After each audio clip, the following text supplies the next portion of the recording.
morning. Happy TGIMF, dogs. Do-Over Podcast. What? Wednesday. Happy Wednesday, my dudes.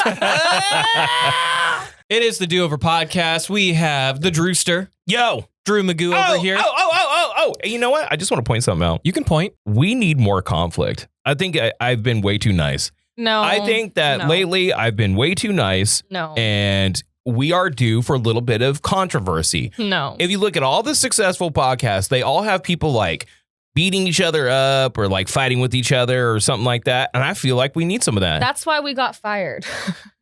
What? You want to go? I'll fight you. We have the Barbress of Jesses over here, or a new podcast host. Ooh. More details on that after the first break. And then you have me, the jammiest of them all, Elliott Jams. How's it, Gurn? What's up? I don't think so. You're just interrupting my special day. She's already here. Just come here and say hi. Come here and say hi. Just give it a hi. Hi. There you go. Hi, cheetah girl, Colleen. All right. We will catch up with her in just a bit because she owes us stuff. Do you think she brought that stuff? She better have. I put it in the notes. But what if she didn't read the notes? Well, then we got bigger problems here, don't we? Or what if Some she didn't? of us don't read them.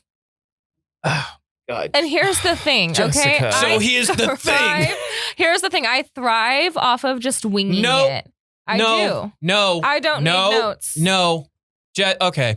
I don't need them. So I had about 8 points to start things off today. Hold on, we got to introduce Jess. You did. I did. You? All right.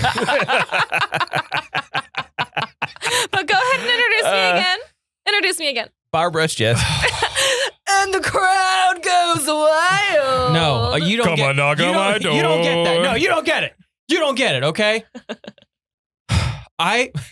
This is going to drive me up a wall already because we do Taps and Takes on Tuesday. Taps and Takes out now, available now. You can go check it out on YouTube, Spotify, Apple Podcasts, the works.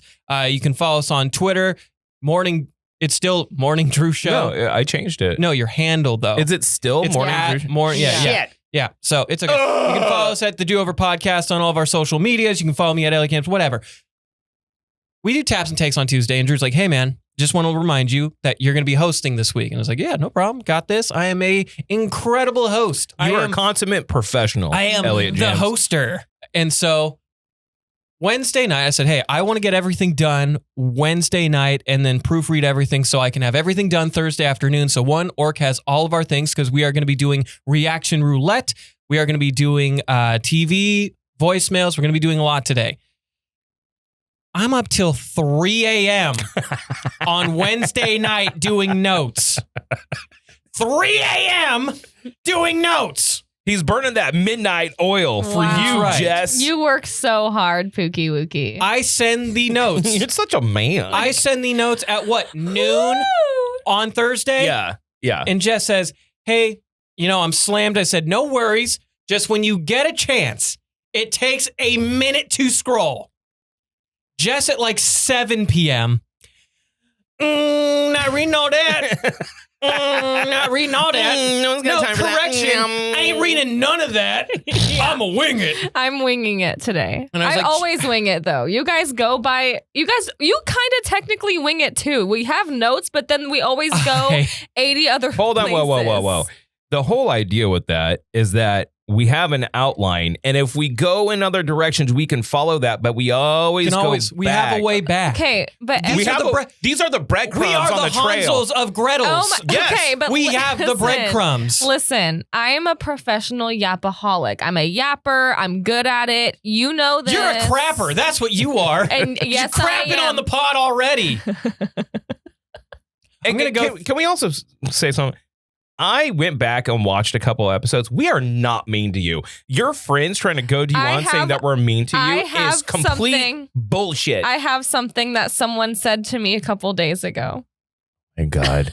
I'm waiting with bated breath. Yeah, I'm waiting. She says to me, We haven't even gotten to point one. maybe I'm biased, but these guys need to let you talk more. Hang on. Allow me. Okay. Allow me. Because go ahead and take point one, because I got like a 5-point dissertation I'm going to drop on Jess's face right now. Because every time Drew and I go into something current event, and there are some big current events that literally dropped this week. Dude, Huge world news. Pope Bob. Pope watch. Pope Bob, dude. He's a fucking Bob. No, He's Bob. He's a Chicago Bab. I know, that's what I'm saying, Right. dude. And we're gonna get to that. All right. We're gonna get to all these things. But when we do current events, we ask you, what do you think? How do you feel about this? And this is Jess's actual response. I don't know. And then she goes back on her phone. Get off your phone. I don't want to talk politics. Do you know how many times? Fair. No, yes, but hold on. Now I'm going to jump in. Okay, tag. Okay. Okay. Jess, if you are not interested in the topic, typically with the 22 years of broadcasting I have underneath my belt, okay, what you would do is stay engaged. Think of questions that would interest you around or within the topic someone's talking about. Hold on. You think about questions, then you ask them as a good host to put them. This is why I'm the perfect third seat, because I'm not a good host. I know this. You're a great host. You're a great host. You're a fantastic host. Listen. And we have a literal new episode of a podcast to prove it. Listen, okay, hear me out, okay? I don't know how to contribute to your dumb Twitch conversation. It's very easy. Okay, wait, hold on. I'm not done. Okay. How many times in the past 2 months on the playbacks of the pod have I seen this? When we have a fucking guest sitting right here. Last week, we just booted her out of the studio. You're the third. You are the person here. You bring the fun. There is a triangle. You're the fajita plate. You're the sizzle. Yes, you are supposed to stay engaged, dude. Anyways, so with that being said, to your friends, and the girls are like, they're just being men, and they're not letting you talk. First of all, one of the most compelling things of the last episode was your story about almost getting traffic. Yes. Okay, and you went on for 25 minutes. You went bar for bar. It was a banger. Yeah, and second of all, I am making this clear to your friends and everyone. I want you to talk more. We all want you to talk. Engage with everyone. I'm fine. Okay, see? All right. So then that's what you need to tell them when they send you that stuff. Because I can see Jess going like that. Yeah, no, they silenced me. No, listen. I just don't care about your man stuff. Okay. Or politics. Okay. So you care about white chicks and cutting hair? That's it? Yeah. You're more than that, You're Jess. more than that. Thank more you. than that. Thank you. You are more than that. Anyways, go on now. I'm going to get to point one now because I'm going to throw up. Okay. Keep this up. All right. Point one. Welcome to the Do-Over podcast. Yeah. Now that we got that out of the way, I'd like to now thank... that you guys yelled at me for 10 minutes. I'd like to thank a couple of people. I'd like to thank You Groggs. silenced me. I'd like to thank some of our sponsors. I'd like to thank Royce over at Groggs Traditional Irish I found Pub. out that Royce is The Royster. wife's sister, right? Is know. married. Oh, wait, hold on. Hang on. I need to know the connection here. Hold on. Cue the math Okay. floating around in the air, Orc. Did you know that my sister? Okay, so Sarah's friend Allie, Okay, shout out her Allie. sister is married to Royce's brother. Very cool. We just made that connection. Right here. Okay. And I was like, small world. Small world. Small world. if so And we facto- love Royce. If so facto, you're related to him now. Yeah, that's pretty much how it works. Yeah, exactly. Yeah. And here's the other good thing. We talked to Royce about maybe making a little bit of an appearance on the Taps and Takes. Yeah, because he knows ball. Here's the thing about Royce, and I'm not going to sit here and just, kiss his ass because I will. He pays. Well, listen, I'm not going to sit Sponsor. here. I'm not going to sit here and just kiss his ass because, whatever. I admire him. He's a local business owner. He does good business. He's good to his people. You could tell he's good to his people. Question: is he the hottest bald guy you know? Maybe. He's up Maybe. there. He's pretty cute. But he's always super nice and he's fucking an intellectual. If you go through and talk to him, you can tell he's into reading and he's like a literature nerd. He's into the same shit we are. And it makes sense to have Royce come on. And I always figure he was just doing a ton of business in the back whenever we're there. Because Ain't doing nothing. We do Taps and Takes prior to Groggs opening, right? Yeah. That's why it's just us in there. So I never want to bother him, but we asked him last week and he was like, I would love to come and talk some shop. Oh, yeah. So well, he follows everything we follow, including sports. He knows his stuff. So he's going to be probably a few weeks when school's out because he has responsibilities to his kids, obviously. But when that happens, Royce is going to be coming in. So shout out Groggs, northeast corner of Willow and Nees. Go get some of that drinky drink. Get it. Especially because it's about to get real hot just this weekend alone. Coldest drinking establishment in Fresno, and he prides himself on that. Absolutely. Like, you'll literally have to wear sweaters when you go there. We love it. We love that. Yeah. Let's thank Horn Photo. We love you guys over there. I believe they have a trade-in deal coming up in just a few weeks. So more details on that when it drops. The Sierras, we love Anthony Sierra, the Ant-Mans, they've been very supportive of us. And to all of our Patreons, to everybody who subscribed, thank you so much. And make sure you tell your family, you tell your friends, subscribe. Yeah, everyone just subscribe. It's free. What's going to help us out right now is just sharing it with your friends and pressing the subscribe button on YouTube. We're trying to grow our YouTube. The majority of people are going through Spotify, and we appreciate that. We love it. You can follow us there, but also take the extra effort to just go to YouTube, log in, and press subscribe. And look, we know you miss our beautiful faces. Yeah. So now you can see them. And as I promised, I fixed the Admageddon thing that was going on YouTube. Okay, no, it's been way nicer. So if you're just now joining us and you're like, oh, where's the 8 commercials that happened in the first 8 minutes? I turned it off. Okay, so just enjoy the episode, share it with your friends, and enjoy all that stuff. All right. Coming up next, you can leave us a voicemail or you can call in at 559-403-0193. Again, that's 559-403-0193. If you want to give us a call, you want to leave us a voicemail, we will get to it. We do have a few voicemails we want to get to at the end of the pod today. And then lastly, a couple of things. I have 2 prompts to start us off on. Well, let me start with my story about you real quick. I have a fucking bone to pick with Lady Jams. Okay. Well, I'm just going to go ahead and lean into this. We could get yours. You want to lean into it? Okay. So this is what we're going to do. I'm going to start. Then I want you to tell me the story you told me at Taps and Takes, and then I'm going to end the story. Okay. Elliott's birthday is coming up next week. And 32. Like 10 days from now. Yeah. Or like 9 days from now. Yeah. Old man. And I wanted to do something good for him before he leaves to Hawaii. We've been doing this diet, and it sucks.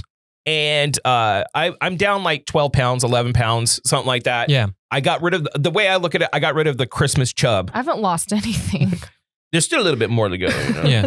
No, I mean, I'm not like killing it or anything like that. No, with Maui coming up, the March to Maui, we're down to our last week. Yeah. So I have been implementing, after going to the gym, 50 push-ups before bed. So I can get those pumps. Those, yeah. So I can get that boom, boom, boom, the boom, minis. boom, boom. Yeah. The man titties. Exactly. The pow, pow, pow. So, anyways, I want to do something good for him, especially since it's the first birthday of Elliott's outside of our old radio show. And I'm like, man, we've been really going hard on this podcast and people are liking it and it's growing. And, I just want to do more and more and more. But like, also our personal lives take over, right? Mm-hmm. I mean, like you're a new salon owner and you're killing it. And I'm like, I got fucking crazy busy in real estate. Elliott has like 20 jobs. I might pick up another job for the summer too. Yeah, he's like the Jamaican fools on In Living Color that just have like 28 jobs. Yeah, jack of all trades over there. Yeah, they're just at every place of employment. So I was like, hey, I'm gonna do something good for Elliott for his birthday.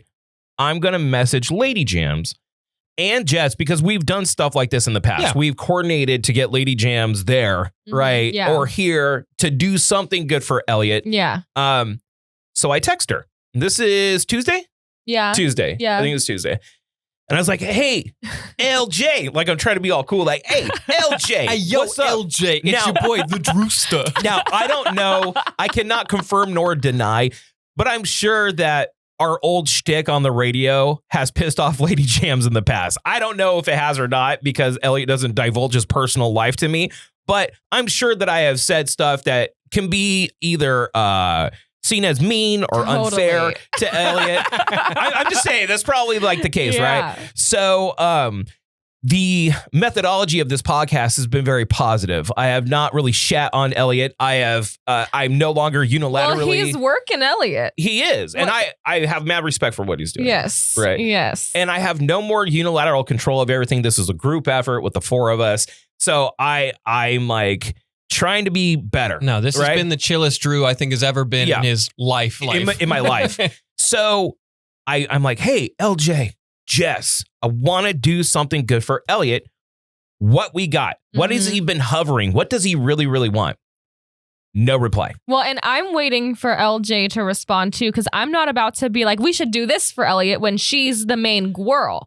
So or if she's already planning on something. So I'm like waiting for her to respond so I can piggyback off of that. So that we both didn't respond. Right. You guys are setting up Lady Jam as point. Yeah. Yes. Right. So we don't get a response. So I'm immediately like, huh. So the next day I text Jess. I'm like, Jess, am I tripping? Like what did I do? And here's what happens all the time. Random group text comes through. You're like, I'll get to it later. Forget about it. Yeah. So I'm like, all right, I'm giving her the benefit of the doubt. Okay. Oh, she's, there's no, she probably didn't remember. So I'm like, Jess, I don't want to seem needy. Can you like message like, oh, what are you thinking, Drew? Like in the group chat. Yeah. And then I'll respond. And for sure you'll get the conversation rolling. Yes. Yeah. Yes. She'll for sure see it. Right? Sure. And then respond. Jess says, I don't know, Pookie, what you thinking? I respond some shit like, oh, Elliott likes shoulder pumps and lean proteins. I don't know what to get him. And she's like, yeah. Shoulders. Yeah. She's like laughing about it. Nothing. I immediately start panicking. I'm like, dude, this is like what? You know when he has anxiety and he sends like 57 texts at once. He's like, what did I do? I'm trying to think of what I did. Have you heard about anything that I've done? No, Drew, much like myself, have horrible guilt complex. Horrible. So I can only imagine you're thinking like, oh God. I was literally going through, I was really sitting in it, stewing in it. And I was like, oh, fuck, I made her mad. Is it when I said that Elliott's doing daddy shit right now, or like the jokes about them having kids? Like, what did I say that pissed her off? I feel fucking terrible. So anyways, this is going on like all day. Yeah. Like, and I'm beating myself up over it. And I'm like, Jess, what the fuck? Like, she's like, I don't know. Tell the story you told me Tuesday. All right. So we're essentially married at this point. You pretty much are. Yeah. And so a few days ago, Lady Jams goes out with a girlfriend. She's out late and her phone stops working. She's got this old ass phone. It's the iPhone before or after the button got removed. Oh, that old. So it's like a 9, like an iPhone 9 or something like that. And she had like Circuit Cellular, just some cheap, but it was like it was like $15 a month. Yeah. So right. it's like, yeah, of course. Yeah. So she's had this phone forever, and like it's starting to glitch up on her. And my family does that AT&T, like every 2 years you can return your phone. You get the newest version. Right. Yeah. And so I called up my mom and I was like, hey, it's her birthday coming up. Is there any way like I can give her my phone and then we can upgrade or something? She's like, no, you have to give AT&T the upgrade or your old phone for the upgrade. I was like, damn. She calls me. Your dad's phone got buzzsawed in half, so he needs a new phone. And his dad is like the dude that just, he's like Sarah. He'll never upgrade. That's my dad too. If it works, it's fine. Yeah. Like if I can still do this. And he has the one phone older than her with the actual buttons. My mom has the button too. Yeah. Yep. So he's got this caveman phone. Finally, he goes to AT&T and they're like, well, we got to get you a new phone. And I was just like, hey, how much would it be to get Lady Jams on the family plan? And I'll pay for it because she needs a new phone. Yeah, and you get benefits from that. Right. And makes things cheaper. Mom texts me like Monday, calls me Monday. And she's like, hey, what new number would Lady Jams like? Like, I don't know. Just this one I think would work. She drops off a brand new iPhone 16 Plus for Lady Jams. So let me tag back in. Also, damn. Yeah. I know. So Lady Jams a part of the family plan now. Yeah. Lady Jams they're married as far as I'm concerned. We are praying for that at least. So I'm like, dude, it dawns on me. Yeah. And I just message Elliott. I'm like, Elliott, did Lady Jams get a new phone number? And he's like, yes. And I was like, oh, thank Christ. The burden of upsetting her has fallen off my back immediately. You know what I was thinking too is our messages to her were green. And I was like, mine wasn't. Mine was not. Oh, then maybe I'm tripping. Because I was like, were they? I think they were green because I was like, I don't think that. No, see, mine are blue. No, you're right. No, mine are blue too. Maybe I'm tripping. Okay. I was so horrified. So we were texting somebody. Yeah.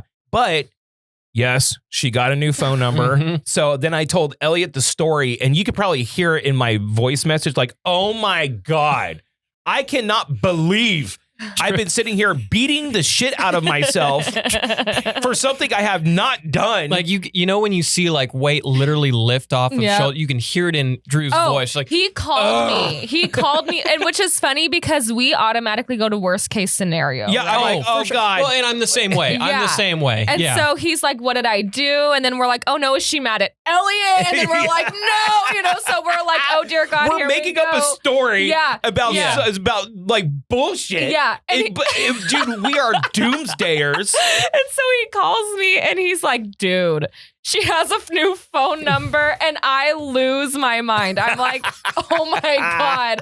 Like, we have been thinking of every situation. We're like, oh my God, what if she's like secretly going to dump him? And like, she doesn't want to like do anything for his birthday. And then we're going to lose Elliott because he's going to just be sad for the rest of his life. He's going to be homeless. We were like, oh my God, what are we going to do? No. Well, and it's so funny. So Drew tells me all of this while I'm at work. Right. He's like, is it okay if we tell the story? And I'm like, yeah, dude, for sure. He's like, I don't know. I don't want to put you in a spot. I tell Lady Jam's story and she starts busting up laughing. Okay. Yeah. And Thank she's God. like, she loves coincidences. And she's like, what are the odds that the second somebody tries to reach out for me, it is literally the day I get a brand new phone number. Did she just get the new phone yesterday? She got it Monday night. Oh, She okay. got it Monday Tuesday, night. She got it Monday night. The next day. Yeah. Dude, so coincidences aside, Lady Jams, you're going to have to text us and tell us what Elliott wants for his birthday. I need Now your that you're number. seeing this. You guys know me. Do the mystery hat. Well, but we were like, Or get me a Mets hat. but we didn't know if we should even talk about this because it's like your birthday. We always surprise you with something. And so we were like, maybe we like, I don't know. And then I'm like, maybe I should reach out to her like separately and be like, hey, dude, are you mad? Like, hey, fam. Hey, baby, are you okay, baby girl? Hey, fam. You okay? Hey, like we Gucci though, right? We're Gucci. okay. Yeah. Like, So, anyways, there you go. There's the bone I have to pick.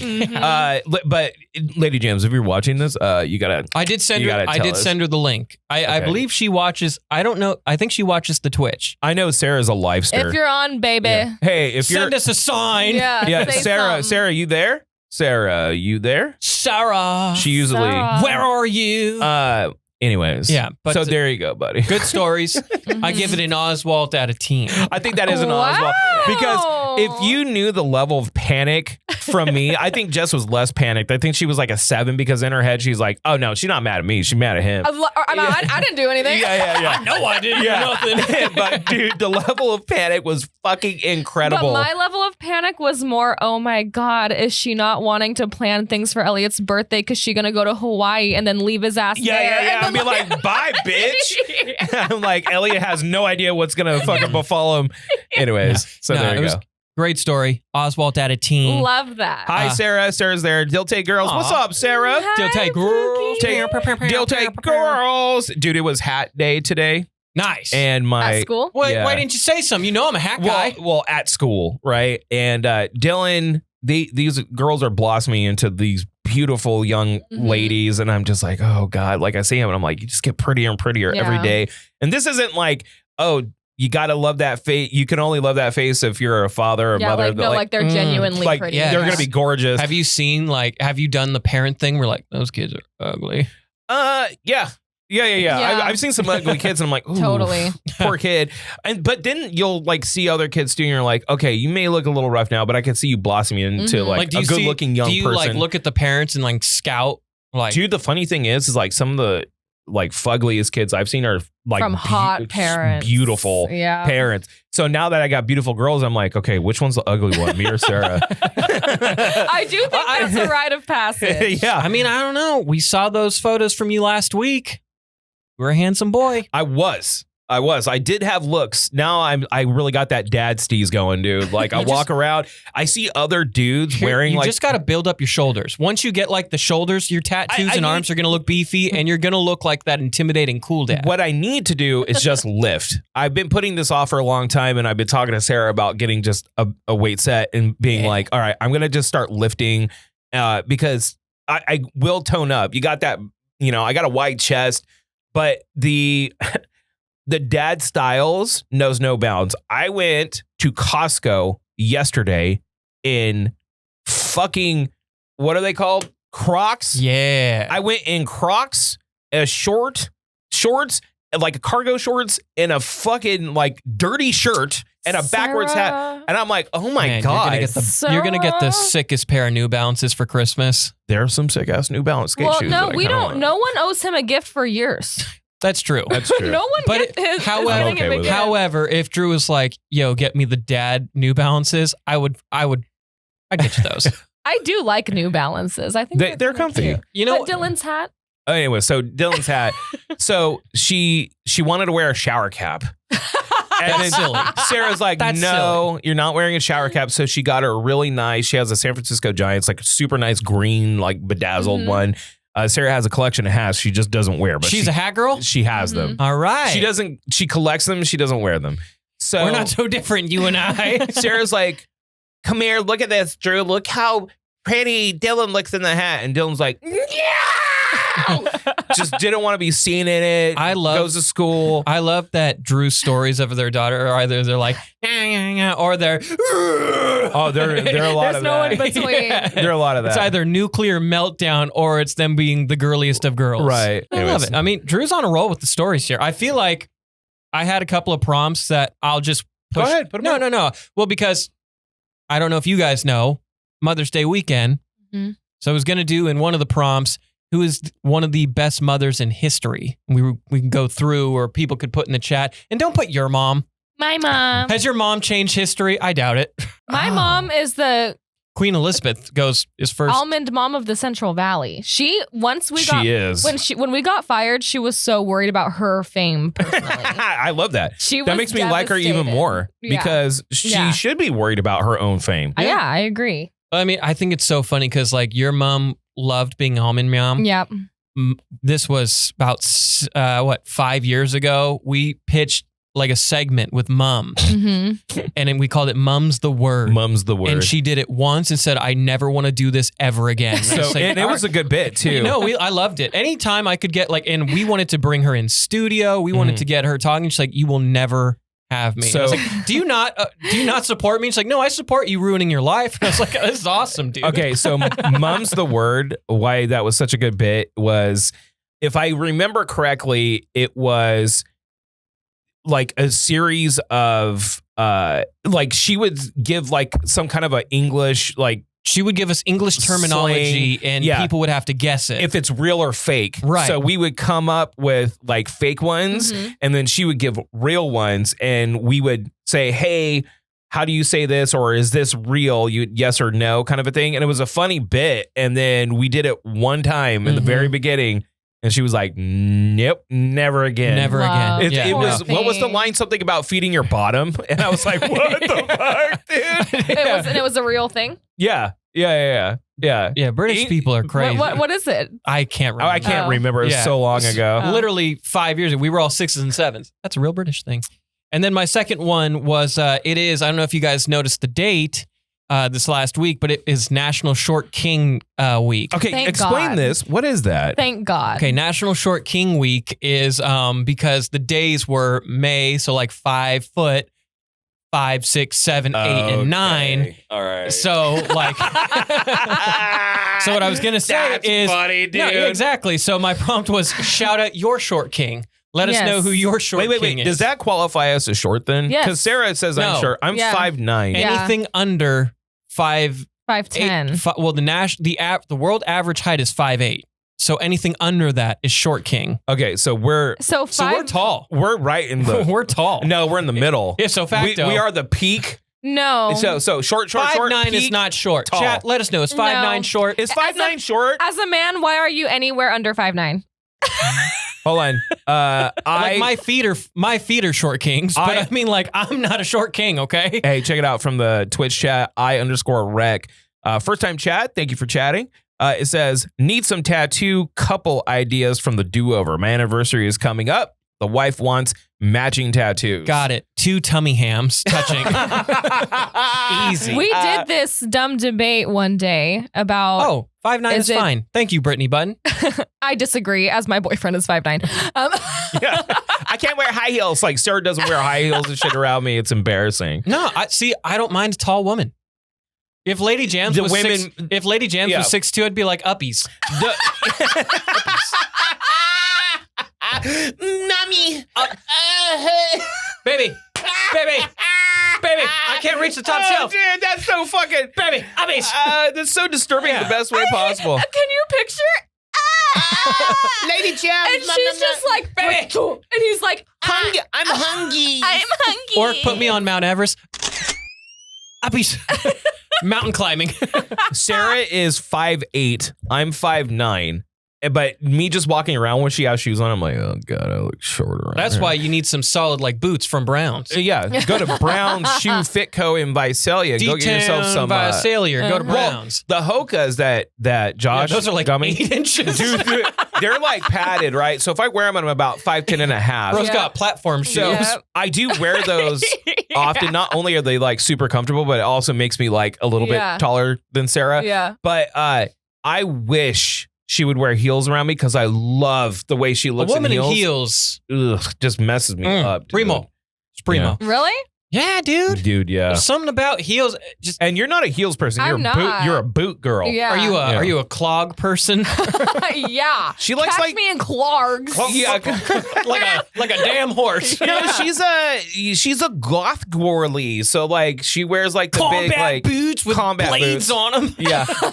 You where I guys- hide my razor blades. Well, you guys, the only gifts you've ever gotten me are boots and Boots. 2 big black coats. Pea coats. Pea Yeah. coats. And Well, you know technically, you're we get- you know furnish you're- you and silks. We know Yeah. you know you're getting a third one too. Like you're just gonna keep getting them. Yeah. The Copy same- Jowie, like the Amazon women in Futurama, death by snoo. Death by Snoo. See, Chad. Okay, so I want to do a couple of updates before we really dive into our hump to hump. And our hump to hump is going to be just a lot of Drew stories and Jess's nipple, but more on that to come. I've had at least 3 or 4 people reach out to me for National Patio Beers Day. And here's what I'm going to say to everybody. No, I'm not going to do a GoFundMe. Okay, yeah, no, I'm not going to look. No, You guys do so much for me so already. much for us so already. as much as that would mean the world, and I do love the idea of like a community of patio beerers, I will be doing the patio beers thing myself. And if I do decide to do a GoFundMe, I would put the majority claim into it. So, but thank you. I really appreciate it. And I do love that the patio beers community is really getting after it. Mm-hmm. And the fact that there isn't like a timestamp that I have to get this application done by, which means I got the green light. I can get to it whenever. Yeah, right. Yeah. Second, we've flirted with the idea for like 5 months now of destroying Jess's car.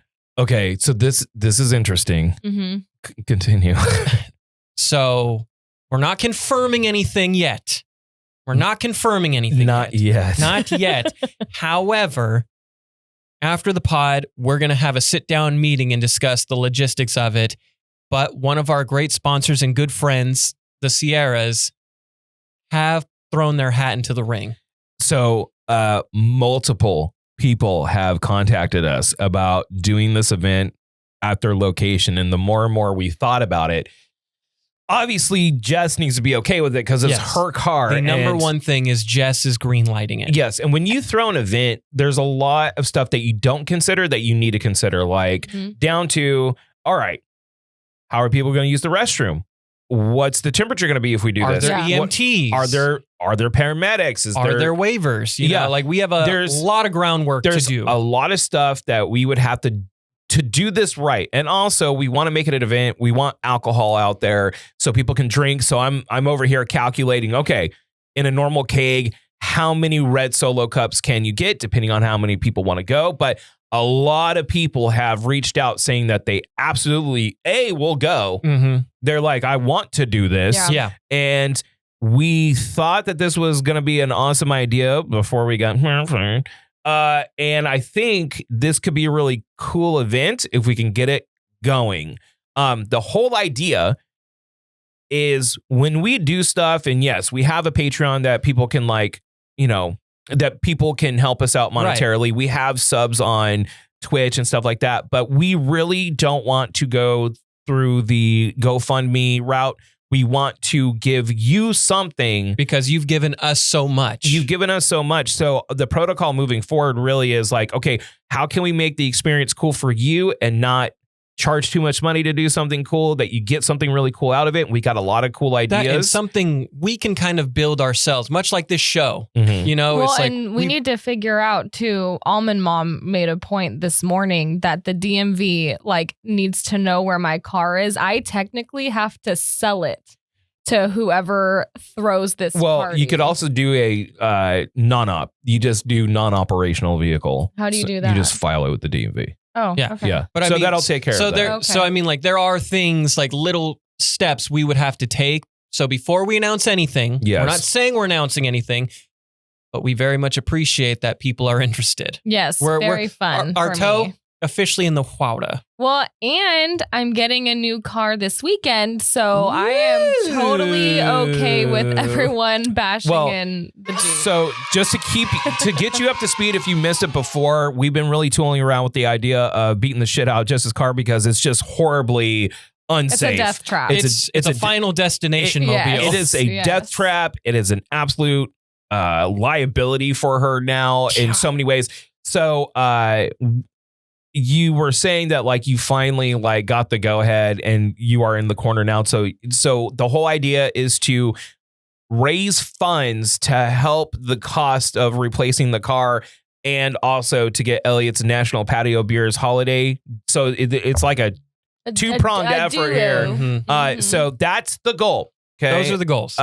So have you been thinking about what car? Yeah. You're gonna, okay. What do you want? So I have I'm gonna test drive a couple today. Okay. And then Silkies and I are gonna make a day out of it tomorrow. But we're gonna make it a date, dude. We're gonna go out. We're gonna hold hands. We're gonna go over. We're gonna go over to CarMax, get a Dutchies first. Are you gonna I've been telling you to go to CarMax. No, CarMax? I'm going to a dealership. The dealers. Going straight to the dealer. Well, okay, so there's a running joke in my family. My brother went through a divorce, not with his wife that we love now, but previously. And he got a Kia out of it, and it looks like a tampon. It's too bad it's a Kia. It's literally like a white, it looks like a tampon. So we always say, oh, it's the tampon. The tampoonsies. It's the tampon. Going down to Tampa Bay. Yes. So he now drives a van, and for a dad van, and my sister-in-law took the tampon. Well, I kind of like the tampon. I kind of like it. I think the Kia is cute. And I was on CarMax just browsing, seeing what they have. Cue the Kia gerbils dancing. And I see this little Kia SUV and I'm like, man, that's cute. And I sent it to Silks and he was like, I actually was looking at that same thing, but it's the same. It's $1,000 more at the actual, for brand new at the dealership. Brand new? Brand new. Okay. Yeah, because typically I would say don't buy a brand new car, buy used. 2 to 3 years. Well, a few years ago, they were saying used cars were almost as expensive as new cars now. No, a few years ago, yes. Yeah. And so I was like, oh, okay. So I went on the actual website for the dealership and I see this car and I'm like, it's so effing cute. But then I'm browsing. What color? It's like a baby blue. It's really cute. That is such a girly thing. I know. That's so girly. I know. Girly. But I don't feel like you're a blue. I'm not normally a blue, I'm a blue. But I kept scrolling and then I see a sedan, which is smaller than what I would normally go for because I get car sick. I like to be elevated. I like elevation, Elevation. And no breathing. Don't give up. Come on, breathing. But this sedan, it's a K5. K5. Has red interior. Bitch. That's mine. That is very. Do you have a picture of it? Yeah. Let me see the picture of it. So I sent it to Silks and I'm like, oh, it's a red inside. I want this one. And he was like, that's pretty cute, but it's different from what I'm going for. So what I would do as a normal me is I would go to Kia today, test drive and drive one off the lot because F my Jeep. I don't want to even look at it anymore. Right, yeah. It's not even worth thinking about. The reason why she finally said no, by the way, is because it shut down in the middle middle of a fucking intersection. Yeah, like as it was going. And so then what's the next one? The freeway. Yeah. Even like driving here, I was nervous because I'm like, I feel intersections are way scarier just because I see so many people run lights at intersections. Yeah. Especially when you live on like a Herndon or near a Herndon. It's bad on Herndon. It's horrible. I was on Shepherd. Yeah. So that. You need it. And I had my Chihuahua in the car with me. So, yeah. So I was like, this is going to effing suck. And so I scooted it to my parents' house and I'm like, that's it. I'm done. I'm done. I'm not doing this anymore. I don't feel like dying. But so I'm telling Silk, so I'm like, yeah, I'm going to go to Kia. I'm going to bring my mom with me because my mom is like, take me with you. You're too passive. Yeah.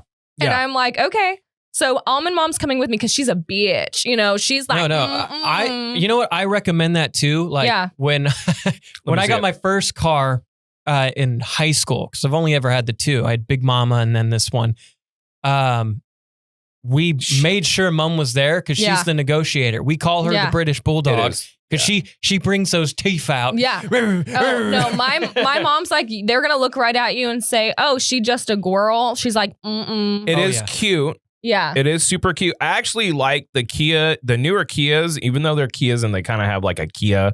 A goofiness to them. The model of the car, they look like Benzes. Yeah. Like they're cute. I don't know. Is Kia owned by Benz? I don't think so. Search that real quick. No, this is super cute. Yeah. And it's brand new. Yeah. Okay, here's my deal, and you gotta hear me out. Kia is owned by Hyundai. Get the extended warranty on the vehicle. Yeah. Even if you're like shit, because true story, when we bought the Tahoe for Sarah, the extended warranty was like $3,200, and you're like, oh man, that's like an extra $80 a month or whatever, right? Yeah. Whatever it was. We have utilized that warranty. And it saved us $4,000 recently. Yeah. So, and you can just roll it into the loan. Get the extended warranty. Do not cheap out on that. Excuse my mom's face in the corner. This is the blue one.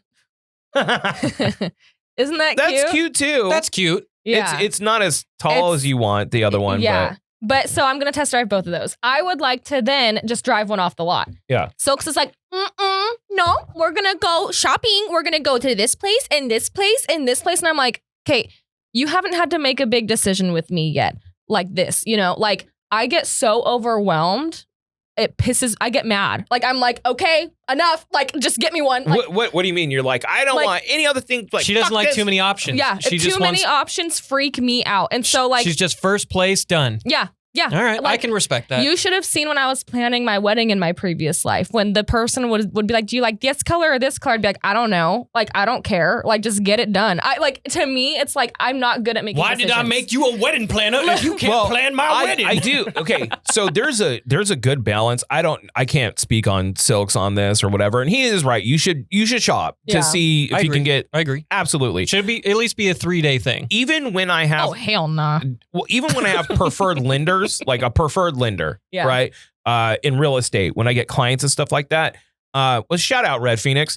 When I have a preferred lender, I'll still be like, hey, if you have someone or if you want other options to see the best, I will give you several phone numbers. Yeah. Because I feel like it is important. Like even when we're doing flips and stuff like that, it's like bid against each other, like get a good deal. So he is right on that. Yeah. But there is a line between over analyzing and over shopping and being kind of what's the word I'm looking for? Reactive. Yeah. So, look at a couple of places, but if you want it and they're all relatively the same, just make sure that it's a good, reputable company and get the warranty and get the fuck done with it. I will not go more than 3 places. I already told him. I'm like, because the reason I think I spoke too much because I saw a Volkswagen that I thought was super cute. It's an SUV. It's Volkswagens are girl cars. And it's a couple years old and it's red and it's cute. And I was like, oh, is it a I Jetta? like that. No, it's like an SUV. Lady Jam's got one of them. Yeah, super cute. And so I was like, oh, I think that's cute too. And he's like, well, we got to go to Volkswagen and we got to go look at that one. And I'm like, okay. I think he's not wrong, but I think you should pick out 2 or 3 models that you really could see yourself driving for the next 10, 12 years. And then you should just try out those 3 and then go from there. Yeah. What do they say? It's like paralyzation through analyzation. That's you know me. What I mean? I like literally, I'm like, It freaks me out. Yeah, don't overthink of it. That was kind of a bar there, bud. Thank you. Yeah, it was kind of nice. Yeah. No, kind of not. And I would just like to point something out before we get to our hump to hump. Jess. Yeah. That's what we're talking about. You just carried a 30-minute conversation. Well, yeah. You just carried a 30-minute conversation. I told you I'm great at Japanese. Yeah, but like, dude, like we now knew just do we that were with going to talk. everything Yeah, else. do it with everything else. With literally everything. And like, show this clip to your friends that are like, no, you're trying to tell it to. Because you told me to. All right. Anyway, now it is time to get into our hump to hump. We're gonna do that first, or should we take a break? We've been going. Yeah, we could go to. You know what? Let's take a break. Come back with it. Because my situation's gonna take it's a bit of a story. Let's pull in. Yes, we need Celine, and then we need to talk to the Colleen stir. Yeah, so we'll pull in Colleen, and then we'll get to our hump time. All right, we're gonna take a quick little breaky break. I will be on the chat, so if you want to talk, we still can. We can talk about your short king in your life, or. Or if you'd like, because it is Mother's Day, we can talk about the best moms you know, or maybe the hottest moms you know. Ooh, I like that. Yeah, I know you would. I you like little that. pervert. Yeah. You little hot pervert. moms. You little pervert. I know all about those. We'll be back in 5-ish. This break is brought to you by Frank Sierra Finished Carpentry and Sierra Door Supply, providing and installing all your doors, custom closets, and decorative molding needs. Now, just a little pro tip. We've had the luxury of working with Frank Sierra, and I got to tell you, their work perfect every time and incredibly fast and consistent. So whether you're in Tulare, Kern, Kings, and Fresno counties, the Sierras will come to you and offer excellent customer service and experience. Give a call to Anthony Sierra, your friendly neighborhood Finnish carpenters, for a free quote today at 559-623-3054. Thanks again for supporting the Do-Over podcast. Are we back? I think we never really left. We never know if we're back or not. Well, it's super funny because like I ask Orc and I can't hear him with these headphones in. Yeah. That's the funniest. And we don't even really need We headphones just after assume. checking to make sure you the always levels hear are right. Orc, you hear Orc in the background and be like, are we live? And he'll be like, yeah, we're live. Yeah. Like Hang on, he's one like more he's like muffled. Orc, we good? Okay. Welcome back to the Do Over podcast. To everybody listening and to everybody who has been gifting us subs. Ben's, Red Phoenix, Lady Jams making her first appearance in the chat. So big up. Hey, Lady Jams. Where's Lady Jams? I don't see her. Oh, Lady Jams. Lady Jams. Messaging to say I was unloading the groceries and trouble. Took a bite out of the package of raw steak I got. But just your steak, not her steak. Lady Jams. She's going to Seattle later today, so she'll be gone. So the steaks are mine. Yeah, The steaks are mine. Okay, raise the steaks. Can I say something though before we get going? Cat, mouse are vile They're disgusting. areas. They are disgusting. I remember That's like their bath tongue. No, I remember one time I went into the kitchen and my mother-in-law was getting ice cream, right? And the old 16-year-old cat that chases and catches the mice and eats them is licking on the lid.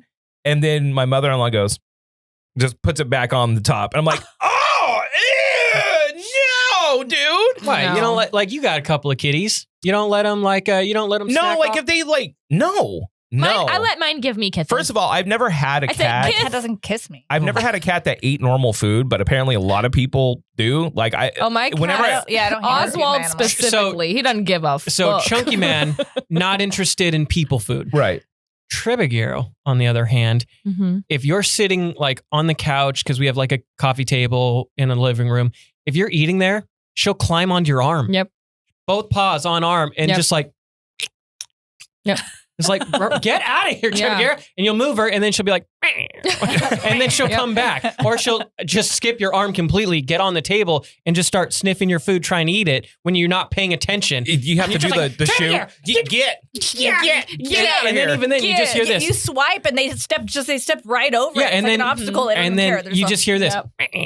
Just like, well, and also like Elliott said, thank you to everyone who gifted subs and stuff like that. It's really sweet of you guys. But we have one of our favorite guests in the gang. We have Colleen. The Colleenster is in the building. Colleen, how are you doing today? I'm doing great. I got my toes done, so I feel fantastic. Can you turn her up a little bit? Yeah, I can turn her up just a smidge. Her boobs look huge in this shirt. Yeah, My boobs look huge in all shirts. The male demographic is probably going to appreciate this section. You're welcome of the podcast, but it is time for our hump to hump, and I did not make a boob joke there. That's the name of the segment. But we do have Colleen here, and there are some things we have to catch up with Colleen. So first thing I want to say, congratulations to you girlies on the first episode of the Lady Podcast. What is it? Yeah! That's right. Total guess. Yeah. We are so effing funny. I've had so many people reach out to me and tell me that they had a blast listening. Yeah. And I just I appreciate all the people that tell me. Even some of the dudes are like, man, this is funny. I'm all really. And you got the Lady Jams stamp of approval. Yeah, I love you too, Lady Jams. She felt like she was with the girlies, so she very much appreciated Maybe that. we could interview her. Maybe. What's it like dating the Elliott Jams? I mean, she'd probably feel like it's the greatest honor anyone could ever have. I'm sure. Naturally. Well, the last time we tried to do people our significant others in studio, it was a disaster because Sarah thought that I was gonna corner her and start talking shit. So then Silks pissed me off. Yeah, Silks pissed her off. My wife thought I was gonna corner her and talk shit, so she immediately went on the defense. Or she went on the offense. After you. Offense. She went after me, and then poor Lady James was sitting there like this. An angel. Well, and so the funniest thing about this, and we'll get back to Humped It Up. Lady Jams went first. Yes. Yeah. And she was very excited and nervous and it was very cute. And then it immediately got offensive and defensive right after that. So maybe, I mean, once you guys have her new number, I'm sure you guys can reach out. I'm gonna send her a little chat. Maybe you can just modulate her face. Yeah. We should just give her pictures of feet. It's like those gangland interviews. We'll change give her a voice. bandana. Yeah. She's talking like girls. But the first episode of Colleen and Jess's classy, sassy, and shade. Yeah. Classy, sassy, and a little badassy. Man. Yeah. Get me in marketing. Yep. But save the Audis. You're right. Yeah. Oh my God. Save them. Do you know how many people, by the way, talking about the Audis, man? I did. She's bringing Audi awareness, or the quote unquote. Really but no, that shit is so for real. Sorry, that is so for real because I did not. You guys have to watch the episode, but I did not. I learned something that episode. Hopefully a lot of you did. Nobody talks about it, and some women are ashamed of their longer labia. Babe, work it, okay? Work. I mentioned in the pod how I explained it to you one of the first times we'd ever met. Remember, Elliott? Hey, when I first met you, I described my labia to you in great detail. And you can hear all about it on Classy, Sassy, and Shade. No shade here. It's a very good first episode, but it is funny because I'm like, if you look at our descriptions on everything, it's like, hey, we're doing this today and da-da-da-da-da-da. I'm like, Colleen, go ahead and give me a write-up for the episode. She's like, Jess and Colleen in studio. I'm like, okay, can you elaborate, please? And she's like, Jess and Colleen in studio for the first time. Notice how he Follow didn't us even on ask Instagram. me. He didn't even ask me because I'd have been yay. The reason why, and I don't blame him. I like him short and sweet. Well, I know that you guys are gonna disagree with me, but I like the fact that there's some mystery involved. This is a topic. I don't mind short podcasts. The title. He's talking about the description. No. I don't mind short titles either. But I just think we knew not to ask Jess because Jess, as we've learned, doesn't even read notes. I don't. Yeah, she's like, fuck it. But with Colleen, you're very detail oriented. So you're gonna read the notes. That's you're gonna the reason read. Why I asked. You're gonna write up a synopsis because that's who you are. I like this little scenario right here is perfect because I do like to have a list. I like to have something that I can look at or reference. And 16 calendars. But at the same time, I don't need. calendars on calendars. I got calendars for calendars. I only have 4. Stacks, but at the same time, I also am like down to be very go with the flow. Mm-hmm. So like if I'm like, oh yeah, we're talking about this now. And then if we talk about it for 3 seconds and then we're off on like some crazy tangent, like that's cool with me. Well, and if we don't get to it, I'm cool. The girl talk hour thing is a very good thing to add to the blah, blah, blah, because the taps and takes is like boy talk hour. Yeah. So it's only fair that the girls get the little it's all girl talk. It is all balanced. It's only fair that I bring awareness to outies. Labias. Yeah. But just to let you know, I'm changing their day. They're Mondays now. They're Mondays? They're Mondays. How rude. Well, no. Monday, Wednesday, Fridays. Monday, Wednesday, Friday. Yeah, that works. That's the best release schedule. No, I agree. I agree. Well, if you think about it, maybe it's just like the start to the week. Like you're welcome, you guys, that you get to start your Mondays. The only reason I didn't want to do Mondays is because there's so many holidays that land on Mondays, which make it difficult. But at the same time, though, it'll be a better... You need to let it breathe a little bit, because if we're just like back to back to back, and you know what I mean? Well, and a lot of podcasts either do Tuesday, Thursday, or Monday, Wednesday, Friday. So orc. We do need to consider orc in this. Hope that works for me. You know what, orc? Put a sad orc in our thing. Put a sad orc in the chat. Put an orc with a crying tear right there. We need to make some new emotes for Twitch. Yeah, like sad orc, mad orc. We should, all of ours should just be orc, but at different emotions. Oh, 100%. Yes. But Colleen, you are Colleen on the move, as we know, and you were on the move this past week. Yeah. And the week before that. Okay, but I'm not. And next week. And next week. Colleen, I love you. I don't care about those weeks. I care about last week. Last week. Because... Oh my God, what the hell? That looks like a Barney. That is pretty tight, though. Let me see. It's a dinosaur. No, that is pretty cool. He's eating Let me see. Okay, here. Okay. It's tight. I mean, that is cool. It's very cool. It is pretty tight. It's eating the head. Yeah. But I love it. Colleen? Yeah, I know. Okay, all right. So he wants presents. I asked for a gift. I didn't ask for much. I just asked for something from Mario World. All right. Gimme. This coming from the guy, by the way, when he went to Universal Studios. I haven't gone to Universal Studios. No. When you went, I'm sorry, England or something like that. He brought us back 2 $4 No. keychains from Harry Potter World. You shut your gob. It was £10.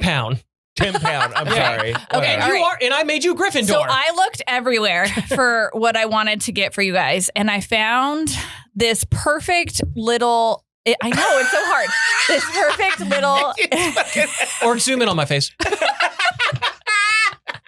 It was a gamble toy. Okay. Ooh. Right. Let's go gambling. And it said a mystery special edition pin. Okay. Pin. And I was like, oh, that would be really cute. A mystery special edition pin. So I bought 4 of them for you guys. Okay. I bought one for each. They cost me $10 a piece. Perfect. Right. See? Okay. I thought that was simple and easy. That's fair. Hold on. We haven't got to the end. So my daughter wanted one, but she wanted to buy one for the whole family. We bought 8 total. Cost me $80. So we opened them at Toad's Cafe. And they're not pins. What are they? They're erasers, aren't they? They're mystery tins. Oh. and they all have Toad's face on them with little candies. Oh, it's like a little tin? Yes, it's a tin. It's cute. So I did open it. Toss it. You opened mine? I opened it. Yes, it's a mystery. They just have candies inside. Okay. But it was supposed to be a pin. So... It's still cute. It is still cute, but so Look, he looks so disappointed. I know. That's why I was all. I thought we were gonna get like a stuffy. When Amelia opened it, she was like, "Oh, this isn't a pin; it's a tin." And the way the font was, I ran back. Yeah, like what the heck? And I even asked them, "Can I like turn these back in?" And she was all, "No." I was like, "Great." So I spent $80. I will say, on those tins.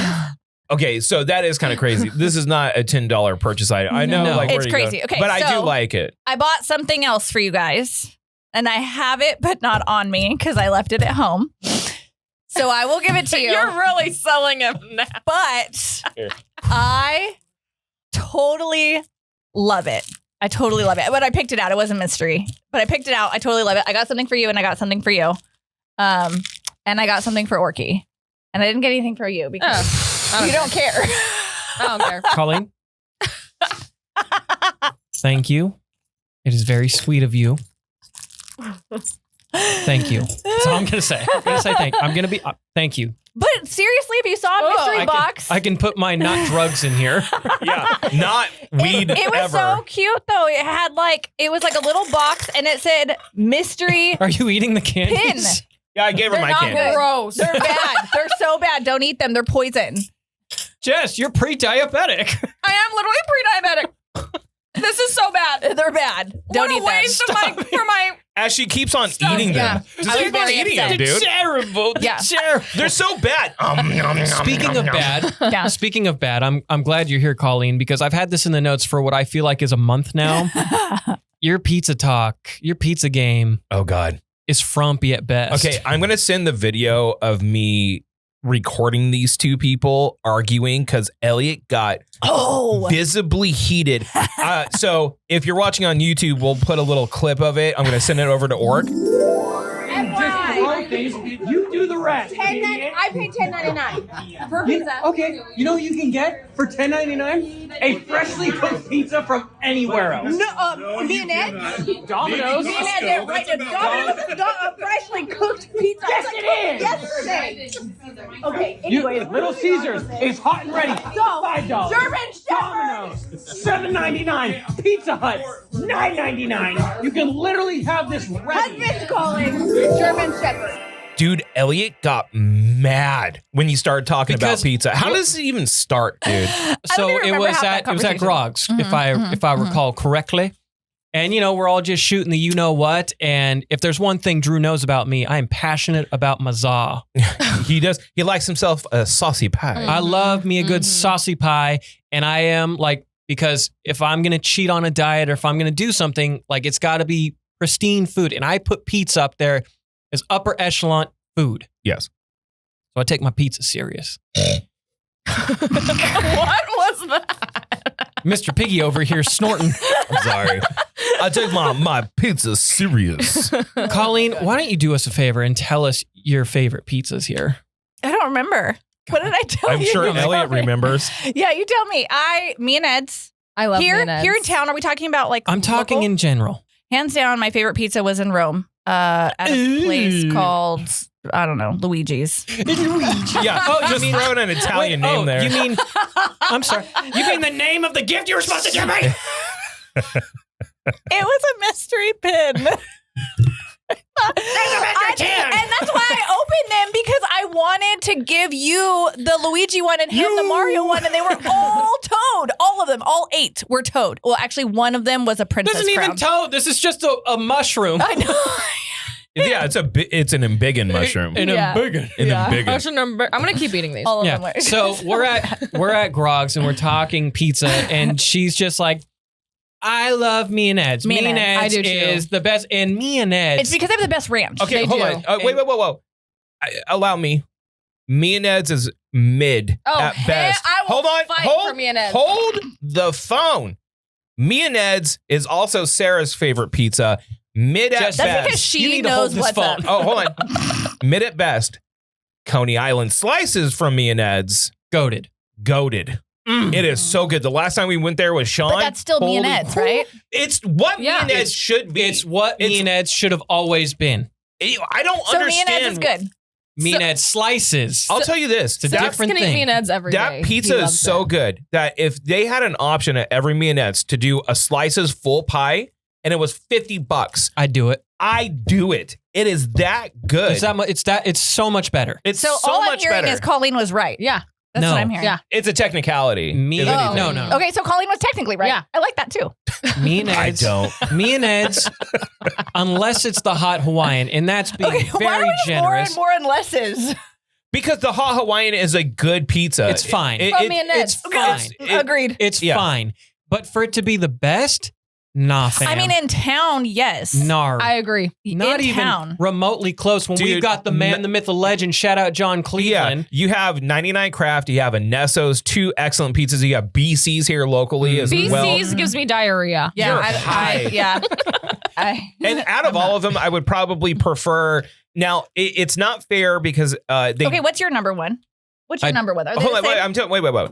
So if you're going Detroit style, hands down, it's 99 Craft. And they brought something new to the Central Valley, and I love it. It's not a traditional pizza. It is a Detroit style pizza. Their regular pies are good too. Very good. Anesso's is incredible. Yeah. The I do pizzas love they Anesso's. do, but they're very expensive. I've never had They are there. expensive. They have really But if you're good going Caesar to salads. So that's not fair. I haven't never had them. If you're going to Anesso's, though, you're understanding you're going to spend money on a pie. Yeah, like if you went to Anesso's, which I definitely suggest that you do so you could try Where it is out. It's right. It's in Bryant. It's in Bryant, okay. Fort Washington, right there. It's Bryant an and Italian Audubon. Audubon. but Yeah. they have a separate kind of little hub that you go up to get your pies and walk out because so many people just buy the pizza and leave. Mhm. And it is expensive, and they're smaller pies, but they are excellent. Do they do by the slice then? If No, they're like, no. oh, okay. So you But can buy a Coney whole pizza. Island, dude, I would say out of normal slices of pizza, I don't think I've had better than Coney Island slices. I think it's my favorite I by would far. say... Which is me and Ed's. Yep. All right. Technically. I Ding, would ding, say... ding, okay, ding. hang on, though. If you go to Coney Island, are you getting a slice or are you getting a pizza? I don't know. I guess it depends on the day. That's not fair. Yes, it is. She Okay. should try Anesso's because Anesso's... Yeah, I haven't tried them. So, I mean, you could be right. I still like Mean Ed's better. I still lean 99 Craft because one, and I guess it's biased because we've gotten the opportunity to talk and work with I him. love John. Yeah, John is and he gave us dough to make our own pizzas, and they turned out that was fantastic. rad. Yeah. But the way the Detroit style is, it's the same amount of dough. Yeah. It just looks more, but it's not, and it's so airy, unique, and it's But see, that's why you can't kind of, because when we say pizza, we're talking normal pizza. You're not talking. That's why it's in a class of its own, Mhm. and that's why I would say out of the slices Would of you normal put- California round pizzas, Anesso's and Coney Island. Would you put Me and Ed's in fast food pizza? Yes. Yeah, totally. See, this is where I would say Round Table is better. Oh, hell nah. He's not No. wrong. No, you're not wrong. Round Tables is better. And Domino's can carry on. Those are Okay. probably Domino's is not on the same level as Round Table, Yes, though. it is. No, No, it's it's not. not. Yes, No, it's it's like not. discount So pizza. not. Yes. No, it's not. Domino's It's and Little yeah. Caesars hand in No. hand. No. No. I'd say Domino's Little and Caesars Pizza is Hut are- definitely on the bottom of the totem pole for sure. That's like cardboard with cheese on it.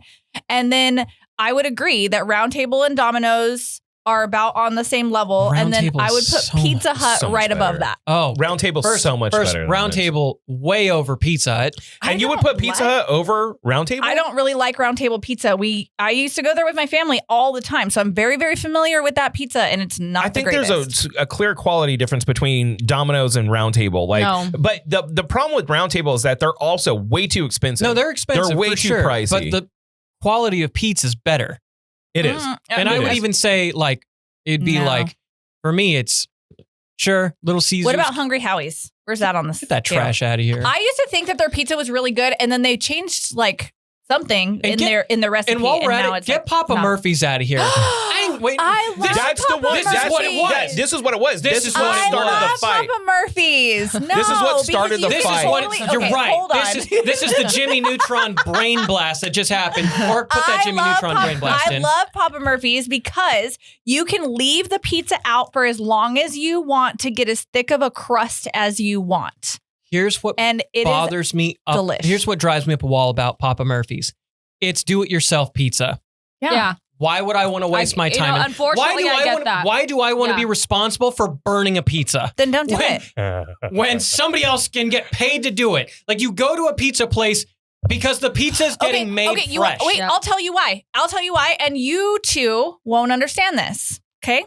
So, Because I when got keys. your 8-year-old turns 8 and you're doing a party, you don't want to go get the pizza right before everybody arrives. You want to go in the morning Here's to get the pizza Here's what you and do. then be home so you can set everything up. Allow me. Please. Yeah. If you're throwing a party, you go to Costco and buy Thank you. 80 pizzas for $80. And Costco's pizza is But they're damn going to good. be cold by the time. Costco pizza is I'll gross. buy the Costco. I don't really like Costco pizza Yeah. either, but I'll buy the sandwiches. For $10, an extra large $10 Ugh. pizza that's Ugh. edible and That's fine. absolutely That's not party edible. pizza. I Oh, would they put have the Costco pizza rolls. better than Pizza Hut. I would rather have the rolls from Costco than the pizza from Costco. Hot It's dog. so bad. Yeah, I'd rather do hot dogs, and it's Glizzy cheaper. girl. What does Camo do? Jess just likes hot dogs. I do. Me too. I love hot dogs. Oh, so we were in LA since we were at Universal's and we went to Pink's, the hot dog place. Yeah, the famous hot dog spot. OMG. Did you die? I love the wieners. We got to give a shout out to Papalos, even though like they have a good salad bar. Okay, they have decent pizza. They are like an institution in Fresno. They've been around for so long, but I don't know if I would like put them on the same level as. I'd say Dominion's is still up there. Dominion's good, but see what Dominion is. It's hold on. Dominion Pizza is a perfected version of Mianette's. Thank you. That's what it is. It's a better version of Mianette's pizza. And look, I'll give you straight up. And look, I'll give you this. Like 2012, 2014 Mianette's, it had it going for a while, and then just fell apart. I worked there in 2014. I agree that I feel like their quality has... How interesting. The second Jess works there, it plummets. No, it was good until she left. That part. I was there for like 3 months, okay? Best 3 months of their lives. Okay? I literally put my whole... when she left, they fell apart. When I was there. I put my whole pizzuzzi into making those pizzas, okay? Did you even make the pizza? Oh, yes. I think I just thought of another classy, sassy, and shade topic. Pizzuzzis?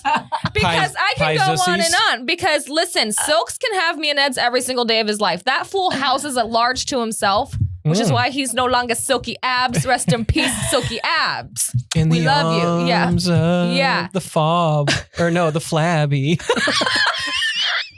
And I now have learned, because there was a second from working at Mianette's that I ate it too much. And I was like, I can't, like I smelled like it, like I can't eat it anymore. And then all of a sudden, it's like I start dating him and it's like I see it all the time and I love it. Okay, I will fight for Mianette's and you guys and your Domino's, okay? No! I'm not saying I prefer Domino's. Dominion. I'm gross and I kind of you're into Domino's. I mess heavy with Domino's. I like Domino's. Domino's is affordable. I like the garlic crust they have around their pizza is solid, and they're fast as hell. Domino's made me throw up one time so hard. Did it? So hard I popped blood vessels in my face. Everything makes you throw up, Jess. Yeah, but that was different. I can tell a difference. You know, if one is just like, I just had a fluke little like, bleh, I just had to like let that out. I'm going to agree with Jace Chapper there. Mianette's is just a cheaper round table. Jace Chapper, meet me outside. But they are different styles of pizza. And also Mianette's isn't cheap anymore. Well, yeah, and you know what pisses me off about Mianette's? Okay, so if like here's the circle of the pie, right? You only get pizza up to here, and then their crust is just all bread. I kind of like it. Yeah. I do too. I do kind of like it, but that's you're getting ripped off. And there's never that's enough, like the part of the change that happened. And there's never enough sauce on their pizza.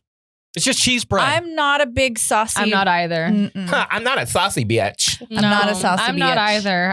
But I do like their white sauce. And get cheese bread. I don't know what to tell you. No, I would go to Domino's and get their garlic knots. They're so good. Okay, hold on. Crimson Shadow. Y'all need to try a New York Pizza Grill in Dinuba. So I've actually gotten several recommendations for this place. So if you're saying that we're getting like legit good pizza in Dinuba, it may be worth the trip, dog. We are not going to Dinuba in your car, as long as you Andrew don't drive. James. Yup. I don't like them together. That part. Yeah. We need to separate them. Colleen, thank you so much for joining. Colleen, everybody. Yay! Wait, after I get my car this weekend, me and you go on a girls' trip to Dinubes. Hold on. And we'll go get a pizza. And you can't come. Wait. You can't come. The Thursday before we record next week, I'm gonna take us to pizza because our diets are. Well, no, we can't. We owe. It's ramen. Oh yeah, remember? ramen. Yeah, we got. I won't be here. EDC next weekend. We're gonna be raw men together. Shit, Jess. I'm down to go, but I'm driving myself. Oh no, it's on Blackstone. That's fine. It's on. Yeah, we're gonna go eat together. Yeah. Oh, we're gonna have a few next Thursday. You didn't ask if I am available. What if I'm so busy? Are you available? This is me asking you right now. This is a week in advance. This is a week in advance. This is a week in advance. No, it's technically 6 days in advance. So I'm not off until 7:30. Colleen, actually, it is 130 hours. Do you see that? Oh, fucking! That gives me anxiety. I can meet you at 7:30. Show that here. Show that. Yep. Show. Look at this shit. No, hey, going to Tahoe. Nice, man. I can meet you there at 7:30. We at night. Chrism Crimson. Missing chromosome, Crimson. Extra chromosome. I'll personally drive y'all if you want. Okay. You know what? Nice. I would rather get in your car. Andrew, I love you so much. You know this, but driving with him is a nightmare. So I will go with anybody. I will go with anybody that wants to pick me up. Okay. Drew is the funniest guy because, like, I know Drew cleans his house pretty regularly because he does his best, right? At the moment, yeah.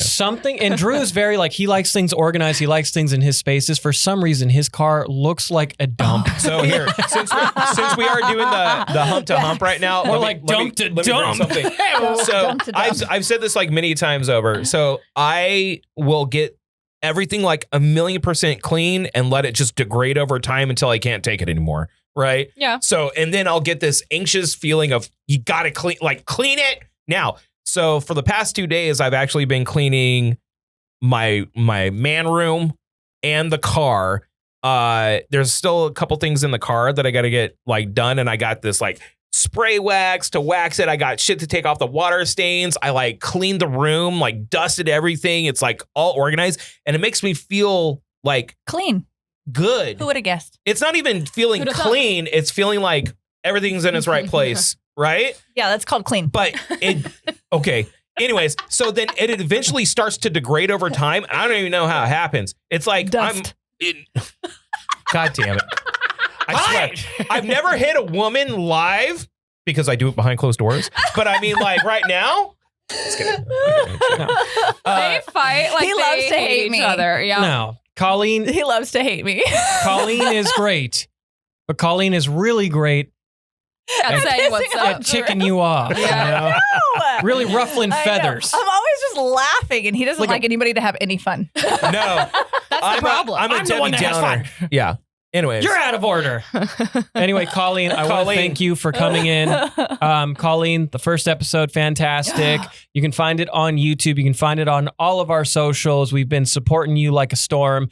It's a great episode. We're so funny. Oh my God, we're so funny. We're so Oh my God. And what if this is the shit like women get away with? Elliott, what if like we were sitting there, me and Elliott were just like, oh my God, you're so funny. I would laugh. I would laugh. Elliott's like, yeah, we're so funny. I would laugh. You know what we need, Drew? Here's what we need to do. We need to come in. We need to come in like an hour early one of these Fridays. And we just need to talk about our dongers. I was gonna say, be like, my donger with the skin. Drew's like, I just want to bring awareness to chodes. Okay. Chodes is when it's more round and long and like justice for chodesters. It's like Elliott's Okay, FYI, our podcast is not kid friendly. It's not. It's not kid friendly. None of them are not going kid friendly. to be. Yes, we drink during them. Yeah. Yeah. No, actually, you know what? The next two that you guys will see, only I'm drinking. Well, sometimes you need a break. I'm like drinking her drink. I'm out of mine. I need Look at yours. Elliott. Look at Elliott's. Elliott's just over here like this. Oh. Elliott. Speaking of chodesters and dong talk, do we want to move into news? Because CBS had the report. Do we not want to After the talk break. about my situation? Oh, yeah. How's your nipple? Oh, yeah. I think we need to talk about this. All right. While Colleen's here, Yeah. we'll keep the girlies here for one more topic. She saw it, so she can justify, or not justify. Speaking she of can back me up. I can verify. Speaking of pizza and pepperonis, Jess, how's the nipple? Let me tell you, okay? Okay. So I want to put a trigger warning. If you get queasy, now is your time to leave, okay? So as we know, I had some metal in my boobs. Well, There. yeah. I had some. They were pierced. I've pierced them 4 times because I'm a psycho. You know how many like horny dudes on Instagram be like, oh my God, I bet you she has nipple piercing. You can see it through the shirt. Like Yeah, how many times? I know. I had to like bring them down a little bit. So yesterday, okay, I'm getting into my shower, minding my business. The rod of my left thing, like piercing, hooks the door and splits my nipple in half. And so wait, hold on. if you've never had your nipple pierced, like You don't understand. even like how you feel right now, thinking you understand, it's like so much worse. So did it pull it It pulled out? It pulled it from side to side and was hanging. So naturally, I'm going, No. oh my God, oh my God, oh my God, oh my God. No. And here comes Silks. He's like, la, la, la, la. He's like, what? What? Why is Did he go? He's all, why is there blood everywhere? I go, I don't want, you cannot look. And he goes, okay, what happened? I go, my nipple is hanging. And he goes, okay. I go, and then he goes, I kind of want to see. And I said, okay. So I went like this, and he went, and I go, you need to go get me some stuff. I need to like doctor it up. And he was like, okay. So I doctor it up. I put a Band-Aid on. I sent a picture to my mom. Look what happened. Look at my titty, mommy. Yeah, look at my boob. And so it was this whole thing, right? So all day I'm like, I'm going to faint. I feel like I'm going to pass out. So do I hearing this. Because he still went to work. Yeah, right? I went to work. I'm telling my clients, our good friend Stephanie, who regularly leaves us voicemails, she was my first client yesterday, and she comes in and I'm like, I just want to tell you, like, I'm moving a little slowly and shaky right now because my nipple is hanging. And she goes, huh?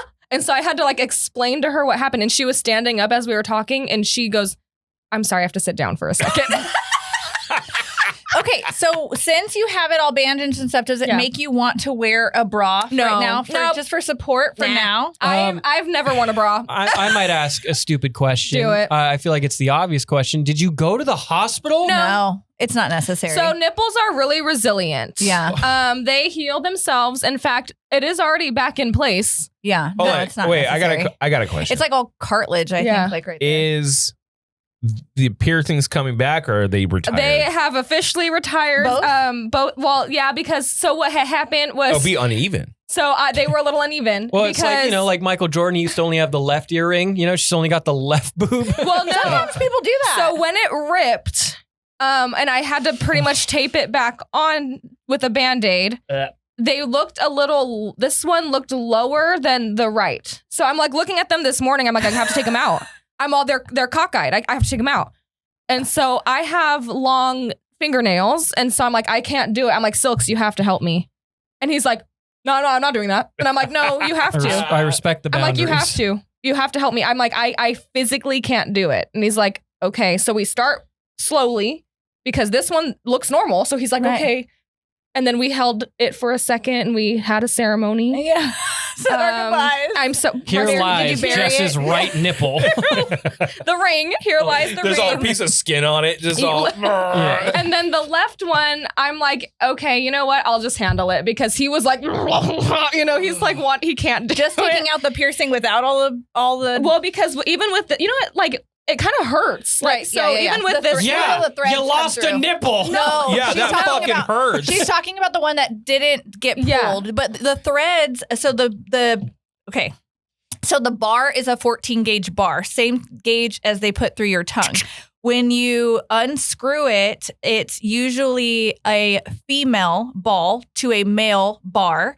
And when you pull the bar out, you can feel the threads come through your nipple when you pull it. It's a very interesting it doesn't go like that, like when you pull it. It just feels weird. Like scratching from the inside. It feels like someone took like their nail and like this on the inside of your body. It's that's the best way to describe it. With this one, I'm like, you know what? I'm like, Chris looks like he's already about to faint because when he was doing this, I was going, ow, and he was like. And this one wasn't even bad, but he was like, I'm like, look at it. You need to look at it. Which always makes it worse. Yeah. I'd be like super nervous. And so I ended up actually figuring out the left one myself. I think that when I hooked it, it loosened the ball. Yeah, so I could kind of just like, and it came off real easily. Do you feel like you're getting when you have a baby and you have to breastfeed? Do you think it'll like shoot out like? You will. Okay, so I was actually going to mention that. Yeah. So I had my nipples pierced before my twins, after Lana, but before my twins, and I breastfed all my kids for the first year. And just this one, I shot milk out of the side, as well as straight and like diagonally. So it sprayed. And what's funny about that, the way I know is when you first become a mom and have a baby, you get very engorged. And when you get in the shower, sometimes the pressure from that hot water will make you leak. But since I had twins and I was feeding double, it made me spray, and I sprayed the whole. It's like a damn sprinkler. It's like Elliott. And I go, what the heck? Elliott, it's like when you're up all night pleasuring your lady, and then you have a crazy sex session. You go like 5 times, and then you go to pee in the morning. It's like goes like this. Very similar. Very that does similar. not happen. Oh yeah, it man. does. I mean, I'm just a machine. Ask Sarah. I last It's one hole. forever. But Not it really. sprays like this. No, yeah, like a fan. Because like I don't like that. jizz or cum is that like a cuss word? Anyways, Oh, I thought that you were. it can like. Did you think he was trying to say your name? No. Yeah, Jess, jizz. Jizz. Yeah, it can like Guillermo. in your pee hole. It can like kind of crust up, Yes. like inside a little bit. So when you have to pick, Oh, it you- crusts? not like crust. I get what's the right word? I don't like it. It just kind of like I don't like it. Like hardens a little bit. That just made me like- sweat a little. You just have to piss it out, dude. yeah, you just It's just like when you girls are done doing sex, you can go pee to not I'm get not a. crusty down there. it's not. No, it's crust. not the same body parts. Okay, It's not. Yeah, we need. yeah. I need to throw We gotta up. come back and do news. Anyways, Elliott, how's Colleen. your week? Colleen, thank you so much for Yeah, thank you to Colleen, everybody. Tell them how Yay. crazy my nipple looks right It looks so bad. It looks so now. bad. It's like bruised. It's been through bad. war. It's bad. My nipple went through war. Okay. Okay. Everyone, send me $5. Okay. Okay, what? Stop! No All right. one send any Guys, money. we're gonna take a 5-minute. Yeah, break we'll be right here. back. We're gonna be right back. I'm gonna dry heat in the Emotional bathroom for a turmoil. minute. I need therapy. Or How are we the only like non-gross ones right now? Look at these two. to be fair, They get together To and be they fair- go gross. to be fair, you Crusty tried to. wiener. You He tried said to. jizz. I I didn't didn't say go it. that far. You said- tried. Which is Use fine. biology. You said you crust. Yeah, a little bit. All right. Look at Eddie from Visalia. Piss out the schmegma. That's right, dog. That's what you do. There you go. Fucking Shout out This is Schmegma. not a children's show. Barb, we're gonna take 5. What's up? This is Drew from the Do Over podcast, and I'm going to tell you right now, I lean on expertise. Why? Because it saves me money. Here's a true story. When I first got into cameras, I watched a couple of videos online, did a Google search, thought I was buying the right thing, went and invested almost $1,000 into my very first camera, realized quickly it was not the right thing, went to Horn Photo, got it all in line, and then boom, I'm on my journey to actually being a photographer. And throughout the years, I've really leaned on Horn Photo as being one of those outlets that we are so lucky to have right here in the Central Valley. And they are the official equipment sponsor of the Do Over podcast. They're right there in the Bellagio. All you have to do is walk in, tell them that the Do Over sent you, and they will get you right on track. Maybe you're trying to take stills, do creative content, you want to do live streaming, whatever it is, they have a camera for you. They also do printing services, restoration services, anything that has to do with photography. Horn Photo has your back. Once again, it's right there in the Bellagio. And there's a reason why Horn Photo has been in business for as long as they have. They've been making memories last since 1937. And we're back. I think. I never know. And we're back. Orc, are we back? Yeah. All right. All right. Eagle screech. Ah! I was kind of close. Yeah. There you go. Okay. So now it is time. Because we're American, Elliott. That's right. I want more of that eagle in my life. Yeah. One more time. One more time. Yeah. All right. It is time for the news. And you know, it is a very American special edition of news. I'm sorry. I have a client hitting me up that was watching. Oh. Well, shout out client listening or watching. Yeah. But like, here's the thing. I keep my professional. It bleeds in, but like my professional and it's kind of separate. Did they hear about what happened to me? I'm so sorry. Yeah. It's what it is. Or did you talk, or did they Well, hear about the no. Uncrustable? Here's yeah. I think that's what it was. Oh. No. Here's the problem. It's like they'll ask me like real questions. Like in this instance, they're trying to check to see if someone pulled title on a house. Mm-hmm. And I was like, it's kind of privileged information. Like, I don't know. We really don't know much. And I'm trying to explain that while we're like, yeah, and then when you piss out your donger, it goes in 2 different directions. It's like, oh man, I'm being pulled in 2 different universes, Elliott. Yeah, in 2 different worlds. Much like your urethra. Your urethra's going in 2 different directions. Yeah, but it is time now for Drew News with our news anchor, Drew.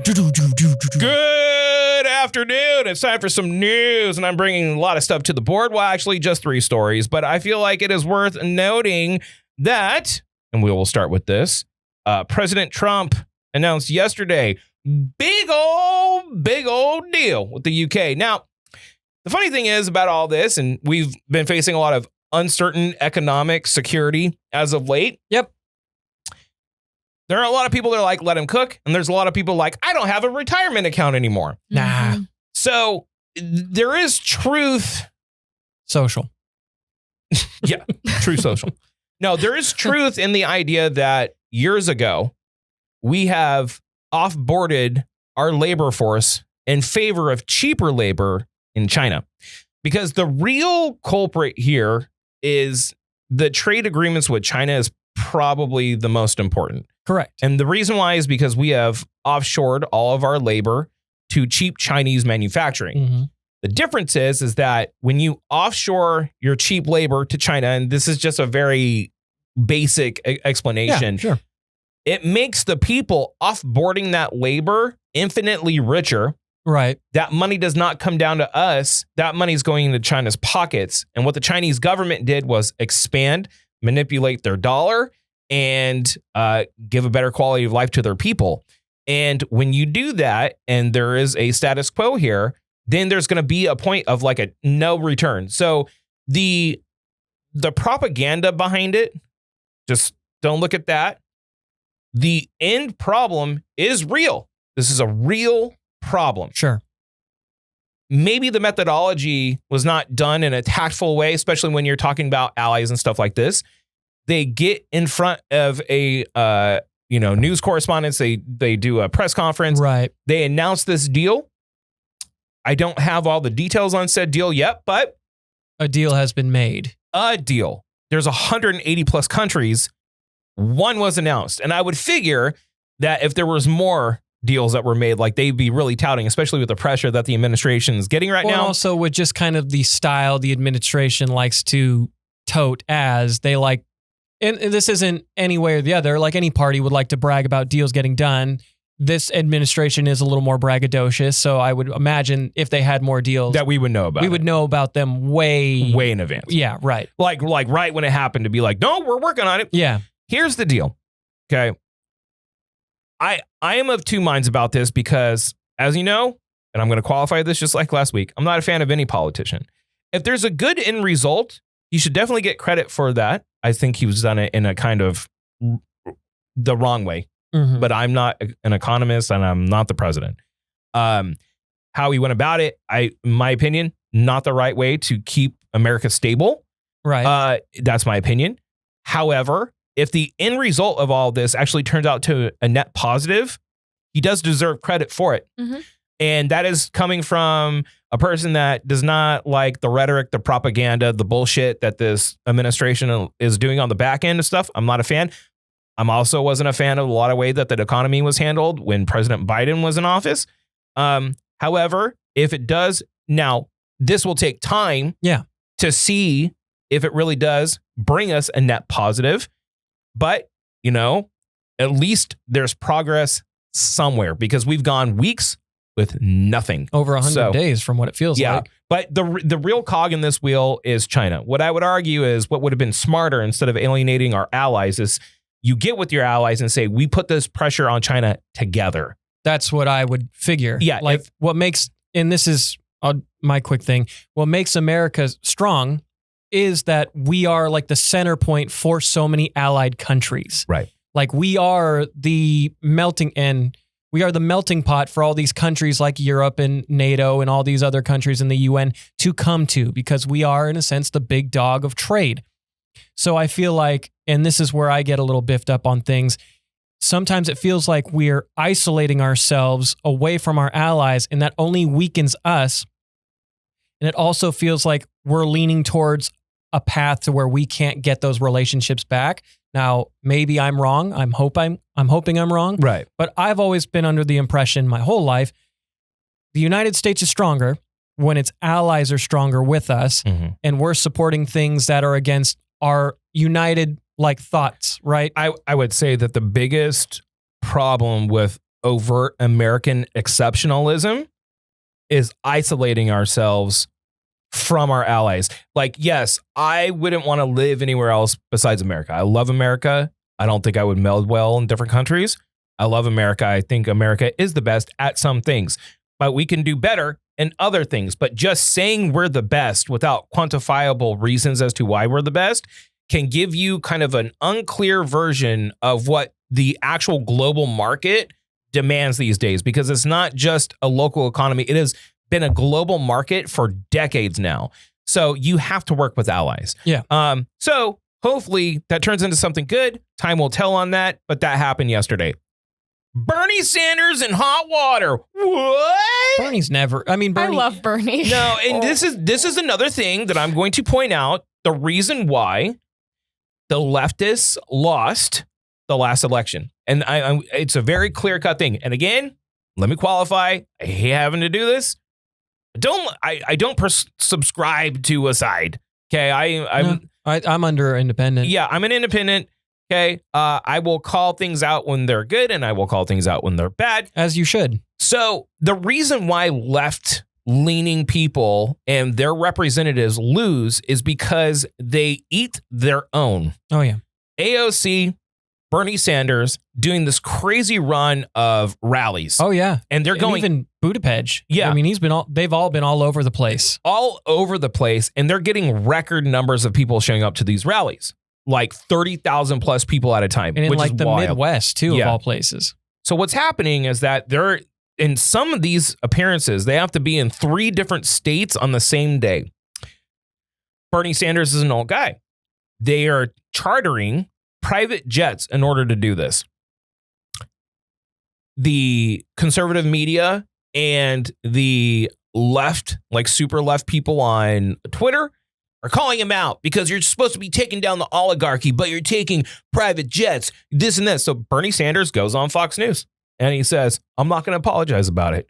If I need to be in 3 different states in one day because the people want to hear it from us, we're going to take a private jet. We're not going to apologize for that. And I was like, fucking good. Yeah. Well, and also don't apologize to these fucking idiots. Well, and so I saw a clip of that of Bernie going on Fox, and the thing I like about, and again, I don't care much for politicians, but the thing I like about at least Bernie and Pete is they'll go on Fox News.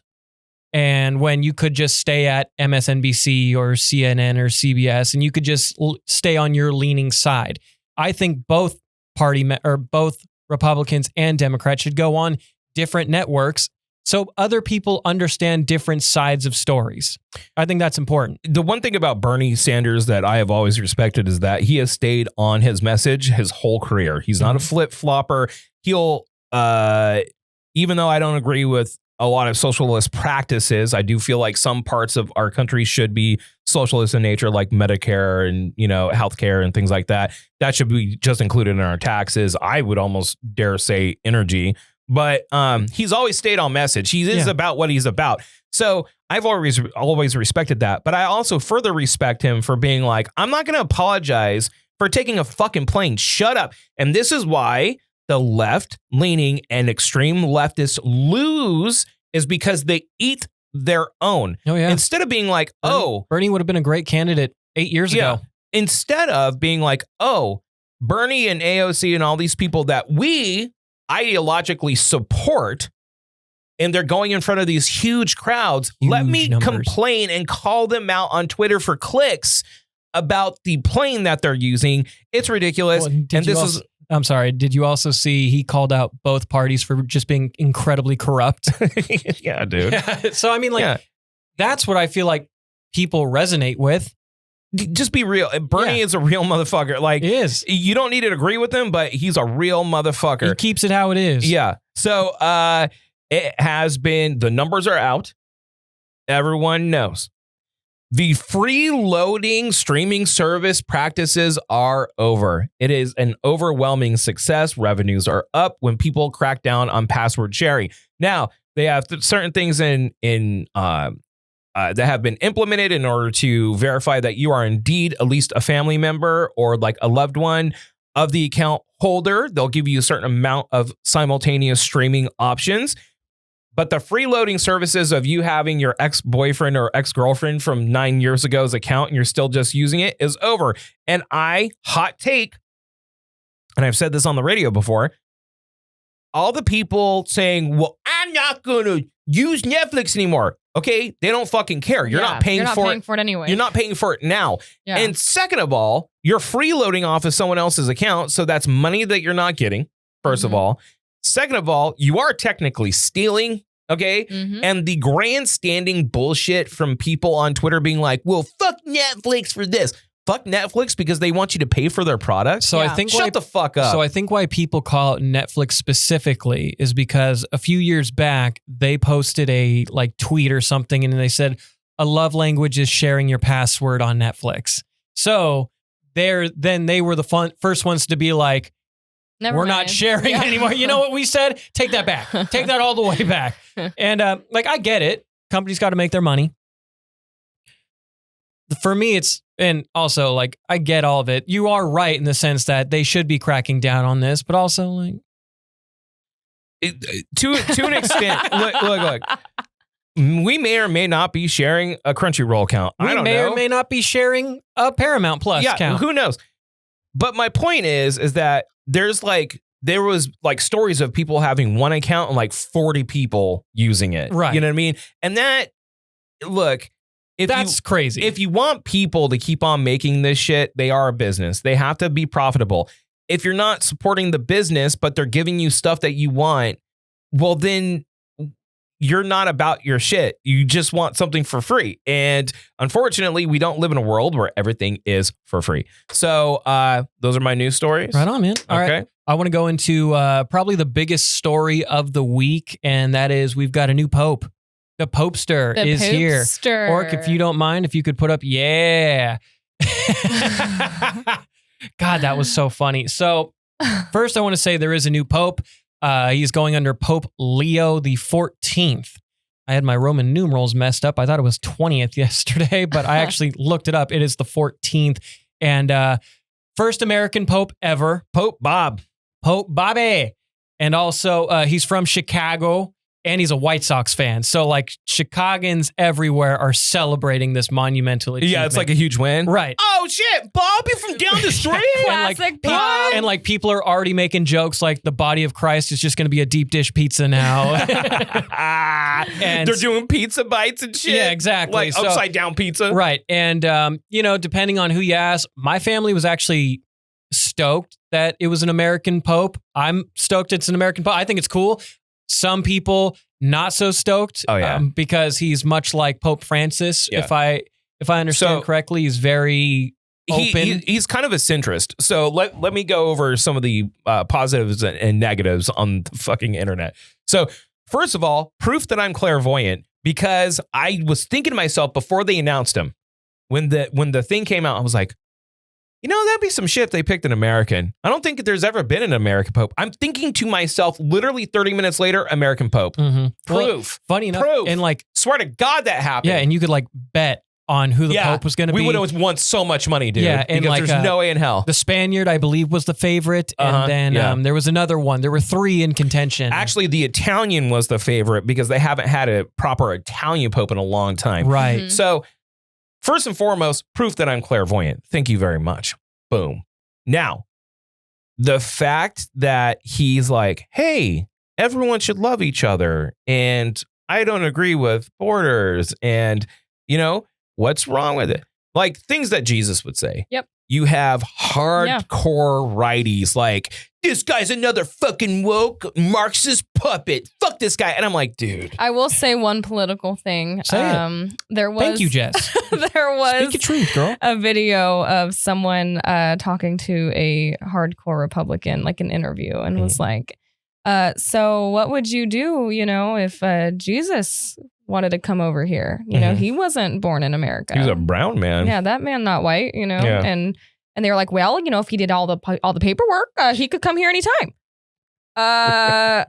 So the literal son of God. Yeah, to your belief system. Literally. So I'm like, okay, so I do find comfort in our Pope loving everybody. I think the thing is that you come from Pope Francis, who was a reformer as far as the Catholic messages. And I think they understood, and that's why they picked Francis, is because they were losing people. Oh, yeah. And Francis comes in and he's like, God and Jesus loves everyone. Don't listen to the hate. Everyone is accepted. His stances were very progressive in nature. Well, and he was just like, he is, and I'm not the biggest religious guy, but he was a great standard for what it means to be Catholic, what it means to be a righteous man. He didn't have much. He lived in the same bedroom from like the dorms of the Vatican for his whole life.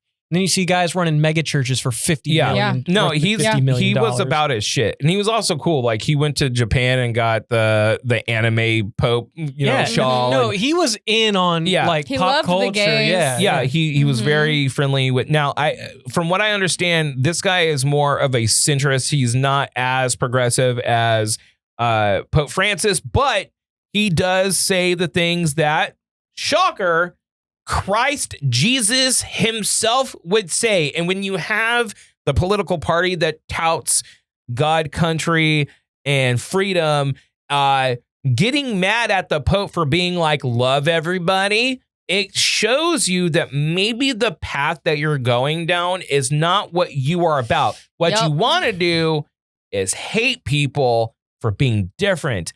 But that's not what Christ said. But in the Old Testament, doesn't matter what it says in the Old Testament. Know why? It's not the New Testament. New Testament is what Jesus said. If you're going to be a Christian, wait, hold on. What was Jesus' name? Jesus Christ. Oh, Christ. Yeah. Oh, and I'm a Christian. Man, maybe we need to focus on what Jesus said, opposed to what Moses said. They don't want to have that conversation. They don't. No. And it's just flabbergasting to me that people do not see the massive hypocrisy of these people talking about how Christian they are, then getting mad at the Pope. Yeah. Right. For saying the most basic especially when Jesus stuff. Especially, and if there's one thing that should unite Americans right now, we got an American Pope, guys. I know, dude. And he's from Chicago. That's crazy. They're going to be blasting Chief Keef in the Vatican. That's going to be awesome. We're going to have Love Sosa playing at the Vatican. That's going to be sick. I had two little things about Catholics in general. One, easily have the best style of any religion. Yeah, they're very flashy. They are. They are very flashy. Their ceremonies are gorgeous. The conclave was sick. Weddings are really long, though. Yeah, true. That's my note. But also, I wanted to, and Orc put it up already. So CBS anchor, and apologies if I butcher this, Dokopil? Dokopil. Tony Dokopil. So the Vatican and them don't let any press or any social media during this ceremony, right? The way you know a new pope is, I believe it's the white smoke, correct? Yeah. Black smoke means they haven't decided a pope. That was the first day. White smoke the other day, so we get a pope, right? And they're covering this away from the Vatican because nobody knows. And they're like, there's no social media, there's no news. So they're really, as the youth would say, raw dogging this right now. And the fact that kids would say. And the fact that raw dogging made it to the Catholic conclave just goes to show hope is not all lost for this generation. Yeah, that's right. But I thought that was just easily the funniest thing to just be like, and what a reach to try and get for the younger audience to be like, as the youths would say, raw dogging. Can you imagine a parent be like, what does raw dogging mean? Yeah. I think we all know what raw dogging means. I think that's where a lot of people that are a little bit disconnected lose it. It's like, dude, kids have the kid slang and talk. They kind of just understand if you're older, you don't use that language. Yeah. So if you use that language not very smoothly, you appear as an imposter. Yeah. They actually respect it more if you just stay in your lane. Yeah. Right? That's where politicians fuck up. Like, they always try to appeal to younger people by being like, yeah, I play games, dude. I'm just fucking hanging out with my friends. Bitch, you were talking to the president of fucking Japan yesterday. You're not a normal person. Like, this is where they're fucking up. You're not a normal person. Yeah. You are not one of us. And that's fine. You are who you are, right? It's like when they were doing, like, Hillary's campaign, when they were doing Pokemon Go to the polls. Yeah. Oh, they were so cringy. That was so cringy. They were doing, like, straight up, or was it Biden or Hillary? They were doing Animal Crossing. Like, it was Hillary. Was that? I think it was Hillary, yeah. It's like, bitch, you don't do this. This is one of your fucking interns making this. Like, just don't fake the funk. Yeah. Just be who you are. Who you are. You know? The Pokemon Go to the polls thing was so bad. Oh, yeah. No, that's cringy as fuck. All right, well, there goes the news. Up next, we have Reaction Roulette. Now, how Reaction Roulette goes is this. I, Drew, and maybe Jess? No. Okay. Drew and I got a bunch of videos and random videos that we are going to be reacting to. We don't know the order they're coming in. All we know is that Orc has them. Orky, are we going to be able to have audio in it or no? Like, can we hear the audio or no? Yeah. Okay. So, Orc, if you want to start us off with the first video, and we will start the roulette. Okay, so this is one of mine. Really? What gave it away? No, hold on. It's not what you think. So the reason why I'm putting this guy up is that he does basically trick shots, right? Okay. Like, but he has a really cool demeanor to him, which is like just the good old boy. Everyone's trying to call him out for not doing stuff or staging shit. So the thing is I'm sure this took plenty of takes, but I'm going to let him press play, and then I'm going to show you everything he did right after this. Okay. Because it's sick. It's awesome. Right. Check Orc, this out. Take it away. Now, one of my damn internet operators, you know how that goes, said that's impossible to do a 360 hip fire on a spray paint can. Nothing's impossible, son, when I'm doing it. You better be able to prepare to pay that Coors Light. I want a 30 rack. Okay, I already appreciate that. Cold. That was Check sick. it out. About as cold as that shot, son. Where'd you get it? What? That ain't bad. All right, go ahead and okay. That was cool. So That's a cool shot. not only cool shot, but I want you to notice when he does his 360 turn, he doesn't flag the cameraman.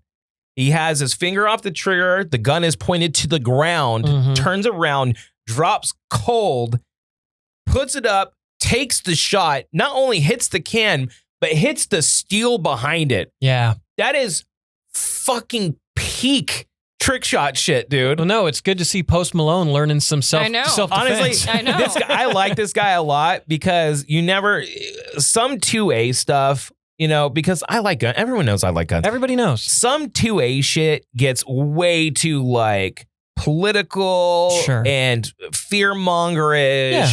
This guy's just like, yeah, man, I'm just like shooting some guns. He's It's just like, fine. hey, you owe me a 30 record. Yeah, no. And you know what? I respect it. I appreciate that shit more than like the fear mongering. Come take it out my cold dead hands full. And I'm like, okay, dude, can we all just fucking kick back? Yeah. Just like that shit's cool. Right? No, absolutely. That one of the cooler trick shots I've seen, and I love how casual it is. There's a very casual nature to this guy that I can get behind. All right, I like it. All right, what do we got next? Okay, so I saw this one. This is a dad in Florida going over the cost of Disneyland. Okay. Or I guess LA. Okay. Here's what a day at Disney cost me for a family of 5. Before we even got into the park, it cost me $30 just for parking. And even being a Florida resident, tickets for a family of 5 with one child under 10 was still $974. Jeez, Paying for the Lightning Lane was $35 per person and only would have given us speed access to 3 rides. So we opted out of that. Right after our first ride, we bought 2 waters and 3 ice creams. This totaled $29.50. After the second ride, they wanted a pretzel and I wanted a beer. This was another $19. Okay, fit dad. This guy right here wanted a lightsaber for $44.99, but I was a hard no. After that, it was time for lunch, so we went to the Brown Derby where we could sit down for a little bit and order a decent meal. They didn't like the options and the prices were outrageous, so we left and went somewhere else. We each ended up with a small pizza, each had a side and a small drink, totaling $44.35. Not bad. After lunch, we took off and waited more lines, and we also met a few characters along the way. Once we got to Star Wars Land, we had to buy some blue milk for $10.29. It tasted like a slushie with nerds on top. We took a few minutes to meet Kylo Ren. Your courage will be tested and rewarded. The kids then snuck away and bought some Star Wars Coca-Cola. Oh, I thought this they had was a buzzball for a second. But this guy said it was worth it. After the next ride, we went and had a churro, a water, and a margarita. It had been a long day at this point. That margarita was well needed. This was another $36. And just as I thought the day was finally over, the rest of the family decided they want to go to dinner at downtown Disney Springs. This place was my literal hell. It was shoulder to shoulder in every store and restaurant. We ended up at the Formata Cocina for some Mexican food. $30 for carnitas, $19 margarita, $8 corn, $30 carne asada. And then each of the kids with drinks and food were an additional $30 to $40 each, totaling $245.27 for dinner. There was some sticker shock here, and right after that, they all wanted to go shop. Luckily, it was getting late, and we decided to not go into any stores. Good job. The grand total for our day was $1,391.91. Drew, I know your family has been wanting a Disney trip. I just hope you know that's your future. I told Sarah straight up, I'm like, Sarah, we're not. If we go there, you need to accept that we're probably going to spend $3,000 or $4,000. Yeah. And we should do a package to where we can stay a couple days so we can get the full experience so we don't have to go for like another 5 years. She's like, no, we can go day of and then go. I'm like, I'm not going there for one day to spend because the girls will go nuts. It's going to be $1,500. It's going to be $1,500 to $2,000. It was $4,000 for just me and Silks in November. Thank you. So I rather it makes me want to throw up. Stay in a nice place, bring my parents so they can watch the kids, so me and Sarah can have date night and sleep away from the children, then go do the Disney stuff, have all the fun, and make it like a legit trip. And she is such a has to be day of girl. And I'm like, dude, you're fucking killing me with this. That's crazy. I mean, I knew Disneyland was expensive or Disney World was expensive, but bro, that's brutal. Yeah. Especially, and that's why you shouldn't have kids. Yeah, that's why you don't have children. That's why you just get sterilized. All right, so what's next? All right, what is next on the roulette table? Was it? Oh, okay. This is carton. Hold on, before you press play. Okay, so Jess, do you know what carton arcs are? No. Okay, this dude's brilliant. It's the best fucking idea I think anyone has had. So let me preface this. I always put my cart in the cart. Same. In the cart corral. Yeah. Unless somebody's like, hey, can I use that cart? Then I give them the cart. Yeah. Always. I don't care how far the walk is. The biggest offender, Costco.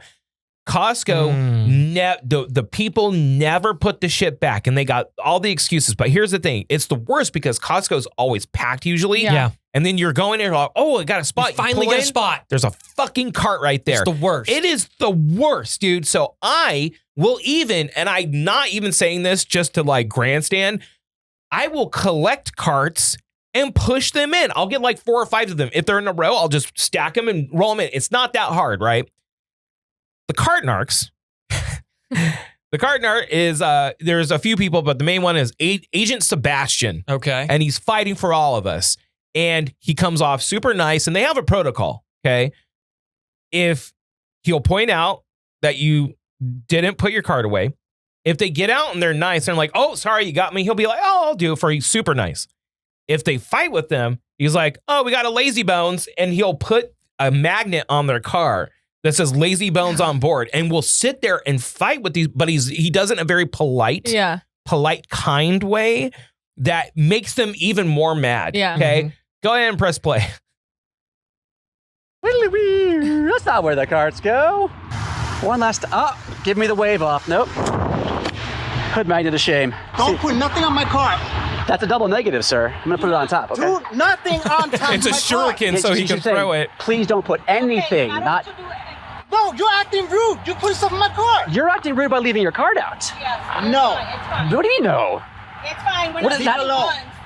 Now, sir, are you gonna take your Do card? not put nothing on my cart. Again, you're using a double negative. You wanna say, don't put anything on my I card. don't care. Stop trying to act educated. I am trying to, I'm double educating you. Do not touch my cart. First education, Do not touch my car. Proper English. I thank you for that. Now, second thing is, you take your cart back. Get the hell out of my face. I'm not in your face. I'm over here. But now, sorry. Don't touch my car. Are you gonna take your?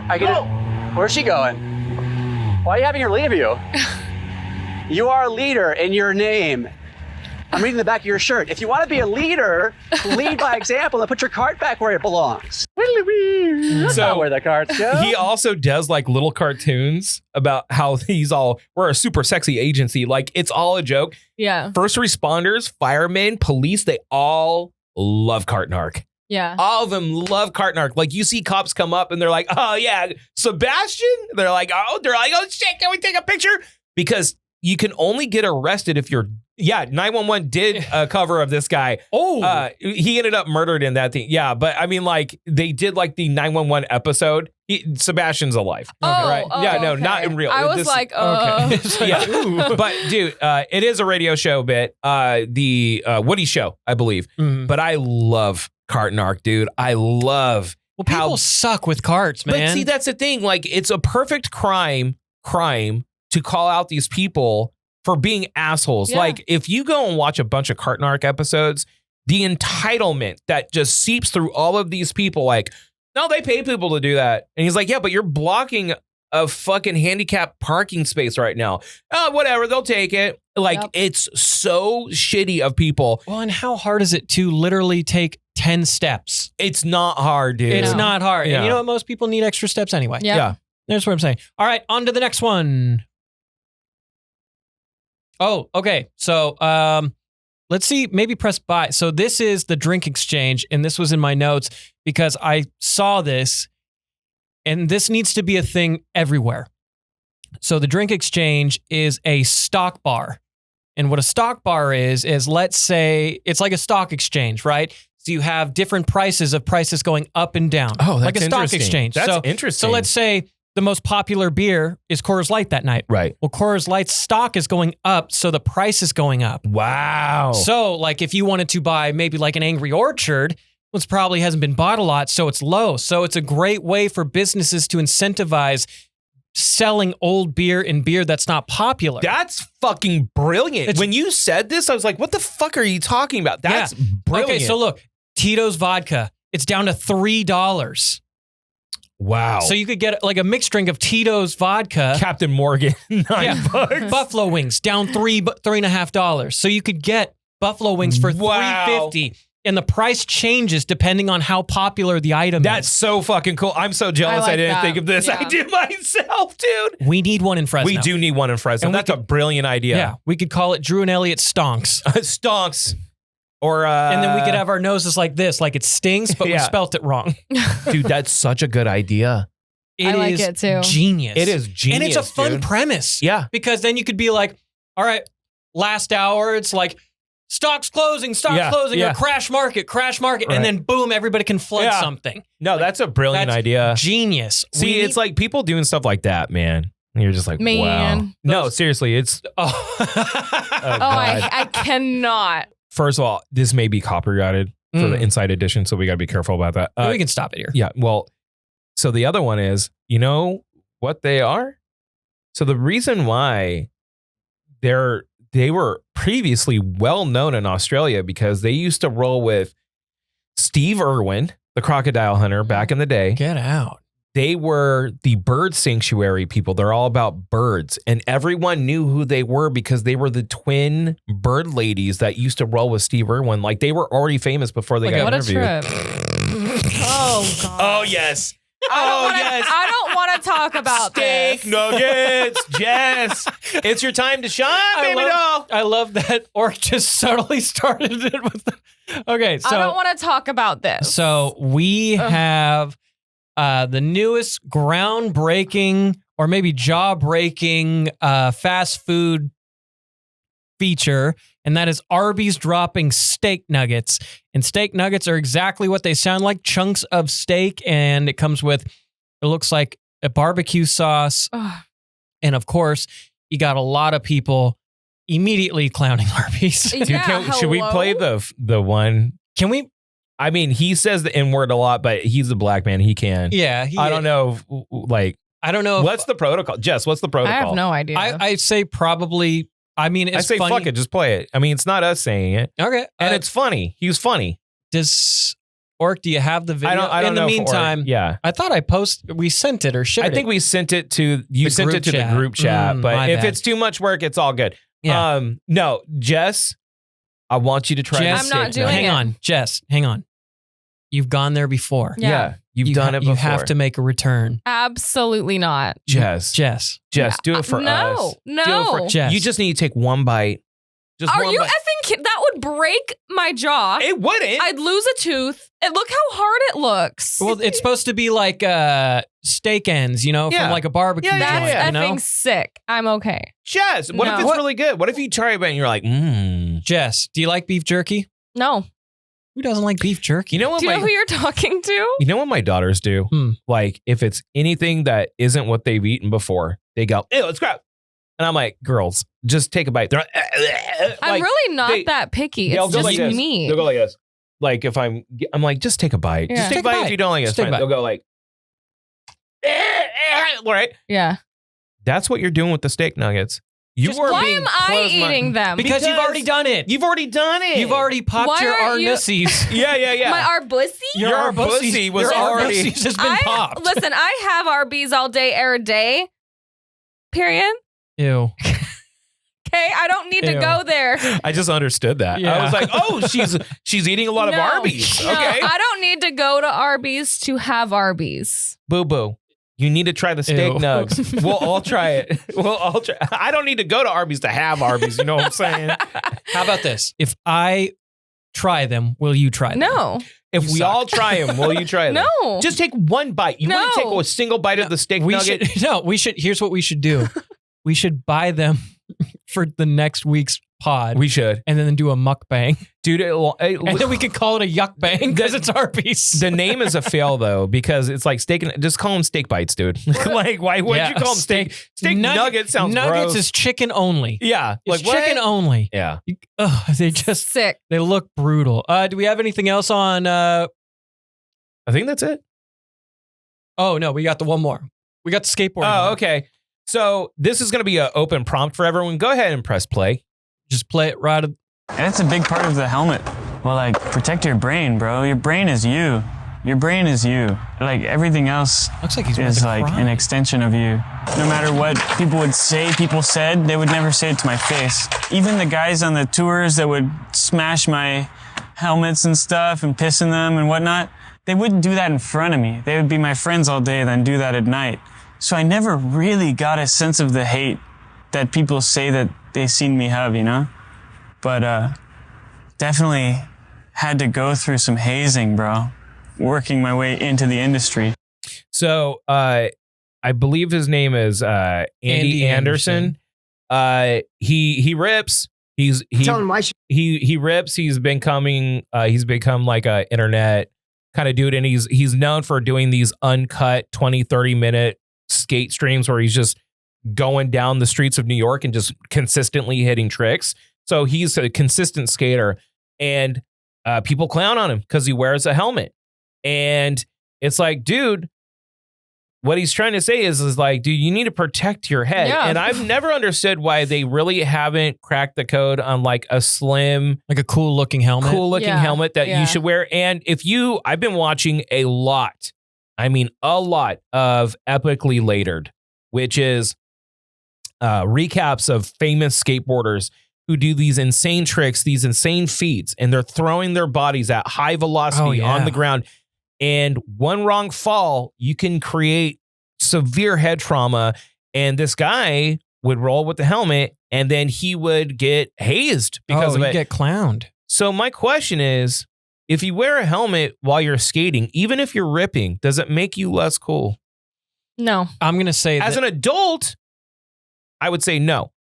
Younger me would be like, yeah, that's some pushy shit. So this is just the rule of cool. I don't think it's the right rule, but it's the rule of cool. Helmets are lame for anything. Yeah.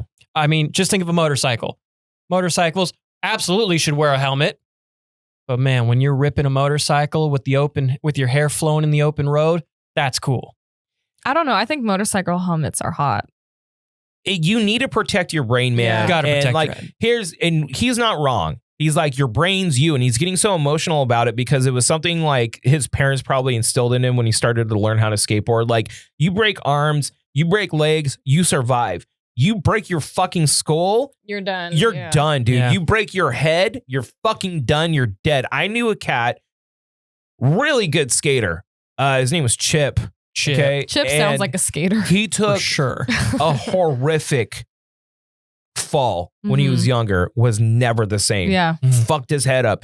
So, dude, like, people bashing on this guy a lot of them are not skaters. And there is like a fucking skate and destroy kind of culture in skateboarding. Skateboarding in the past like 7 or 8 years have sold its soul to the mall. But there are still companies out there like AF, hockey, like companies like that are still those old school, like, this is counterculture, punk rock, fucking skate and destroy. Yeah. And helmets are fucking lame.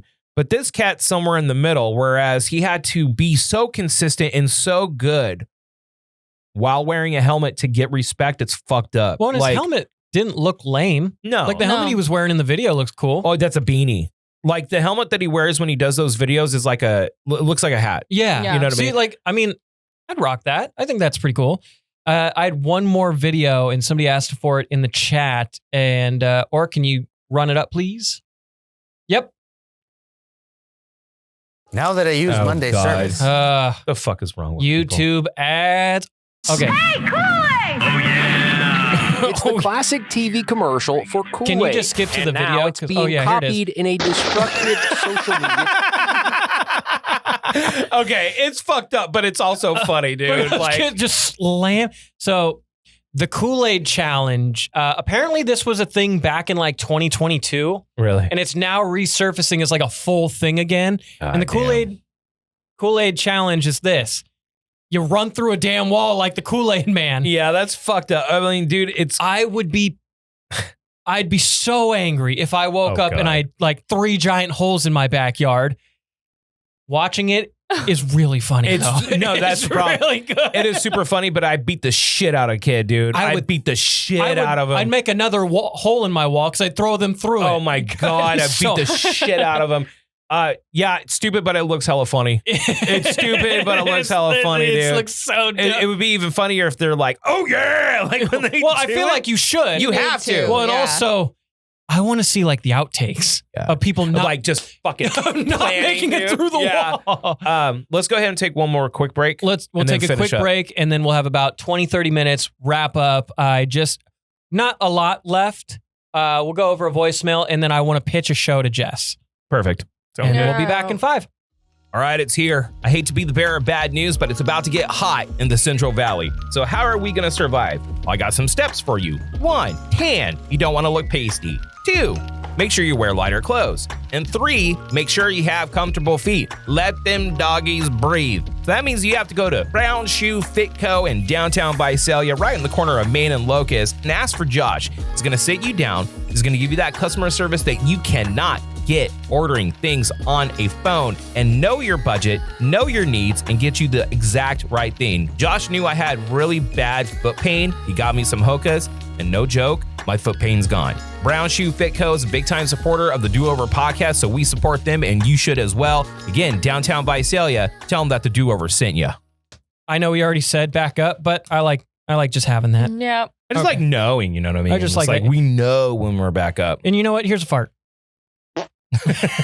Why did that sound different? Hang on. There we go. It sounded different the first time. It did. It was like yeah. A little squeezy boob. A little squeezy butt. Yeah. So welcome back. Quick last part of the Do Over podcast. Want to thank everybody who's been paying attention, hanging out, joining us, subscribe. Yeah. Thanks to all the people on Twitch. You guys rule. Yeah. We love you guys. And Ben, work. Like, just get out of work, dog. Just get out of work, dog. Yeah, just leave. Or zoom in on my face right now. Yeah, who needs money, man? Hey, skip out of work, dog. Yeah, who needs money, skip dude? Out of work. Who cares? And tell those people that made my hat they messed up and tell them you hurt them real bad if they don't fix it. I'm sorry, that was too funny, that though. was funny. No, it's hilarious. We have it right there. Yeah, I know. It's looking at me. Mm-hmm. And it's my favorite colors too. Anyway, it is time to get close to the end of the show. So we are going to wrap a couple of things up, and we're going to start with that with some of the voicemails. Now, we have told you guys over and over and over and over and over and over again, you can call us. You can leave us voicemails at 559-403-0193. You can call us. You can leave us voicemails on some of the prompts. Who's your short king? Yeah, who is your short king? Who's that hot mom that you know? Sarah's my hot mama. There you go.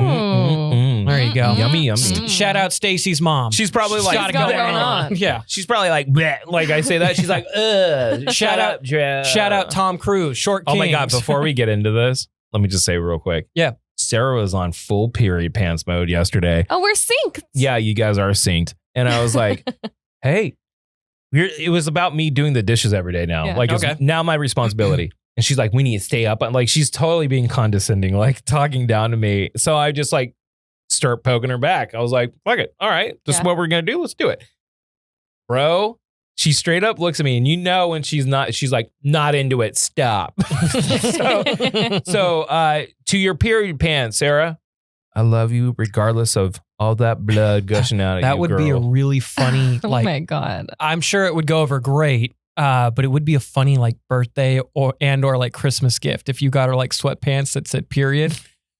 Period. So they could be her period pants. Well, I've been saying we should do like some sort of like merch that say period. No, like period pants. No, I'm with you on that. Yeah. Yeah. Makes sense. We're not against merch. If there's one, you know me, I'm a merch guy. Mm-hmm. But the shirt's got to be 60-40. The soft ones? Yeah. Like the shirts that the original run of shirts that we have, I got pretty affordable shirts because I knew we were going to give them out. Yeah. If we do sales coming up, like merch sales, and have like a storefront, I believe we can pick the blend. Yeah. 60-40. It'll be priced accordingly, but of course, I would like to give back as much as we can because you've been so gracious with us and supporting us and helping us out. We don't have any of this without you guys. No. And I want you to get something out of it. And you keep on showing up. You know, our numbers are just going up and like, we appreciate it. So we want to do as much as we can to like hook everyone up. The difficult part of all this has been is how I'm going to get them to you because if I'm mailing out all of these shirts, it'll cost a lot of money. Yeah. And I've already invested in the shirts to be free. Right. So that's why we were doing like pickup events and stuff like that. Yeah. And we even have some people asking for shirts now. So, I mean, you can always try and reach out to me. Maybe I have some shirts on. What we might have to do is like just in our trunks, carry a bunch. But and if you want to meet us here, and here at this time, I can run one out to you. This reminds me, I have a girly pop that listens that's coming this weekend and wants a shirt. Do you have any? Shout out girly pops. Yeah, you just tell me what she wants. All right. Orc. I'm assuming you want mine, babe. To the voicemails. Yo, to my favorite podcast, little fuckers. Hey, I'll tell you what, Classy, Sassy, and Shade, my God, Jess, you guys have something there. Men, you're all fucking put on blast, bitches. Listen to this fucking podcast and learn something. Classy, Sassy, and Shade. It's good shit. The youngsters need to listen to this. This is 2 minutes long, mind you. Elliott! Fucking Elliott with the green screen. God damn it, Elliott. You fuck up a wet dream. I love you, though. I do. We do have an update with the green screen, too. You're like my little kid that never fucking graduated from college. I did graduate. I want to slap the shit out of him, you know what I mean? No. But I still love you. And Drew, I'm going to make you fucking drink a beer with me someday, bitch. Break that 17-year thing you got going on. And guess what? Yes! Let me at that fucking car of Jess's. I'm going to destroy it. I'll pay you whatever. New car, girl. Oh, by the way, I went by your shop. I just drove by. I had some errands to run in Fresno. Didn't want to bother. Didn't stop. Just drove by. Just to check it out. It's very nice. You did a hell of a job. Good fucking job. Now let me destroy your car, please. I don't know if you drove by the right place, babe. Yes. He's all beating the shit out of someone's car. I don't know. I love you, Elliott, though. You're again.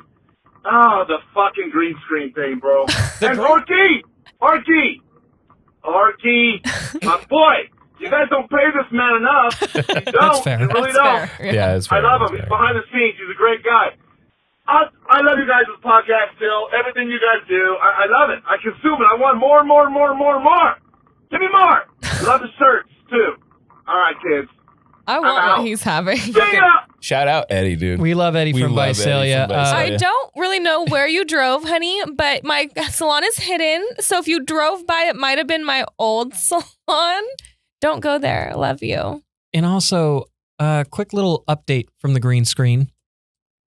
The content is coming, okay? It's coming. You got our man is one man. Okay. Our orc is only one orc. He is only one and full he works orc. so damn hard already on it. But we have two green screen videos just about finished up. We're on the final process of editing them. Orc has been a rock star. And so the green screen is coming. It is coming. It is coming. Now, speaking of that, I want to do a quick little TV on the internet because I've got a few things to put you guys up on game. One, Conan Must Go, season 2 on Max. It's just Conan traveling, visiting fans. He has fans call in to his podcast, and then he goes to their country and spends time with them. And it's hilarious. I wish I call it the Conan effect, to where not only does he light up a room with his energy, but he has like this fearless nature while also being very polite.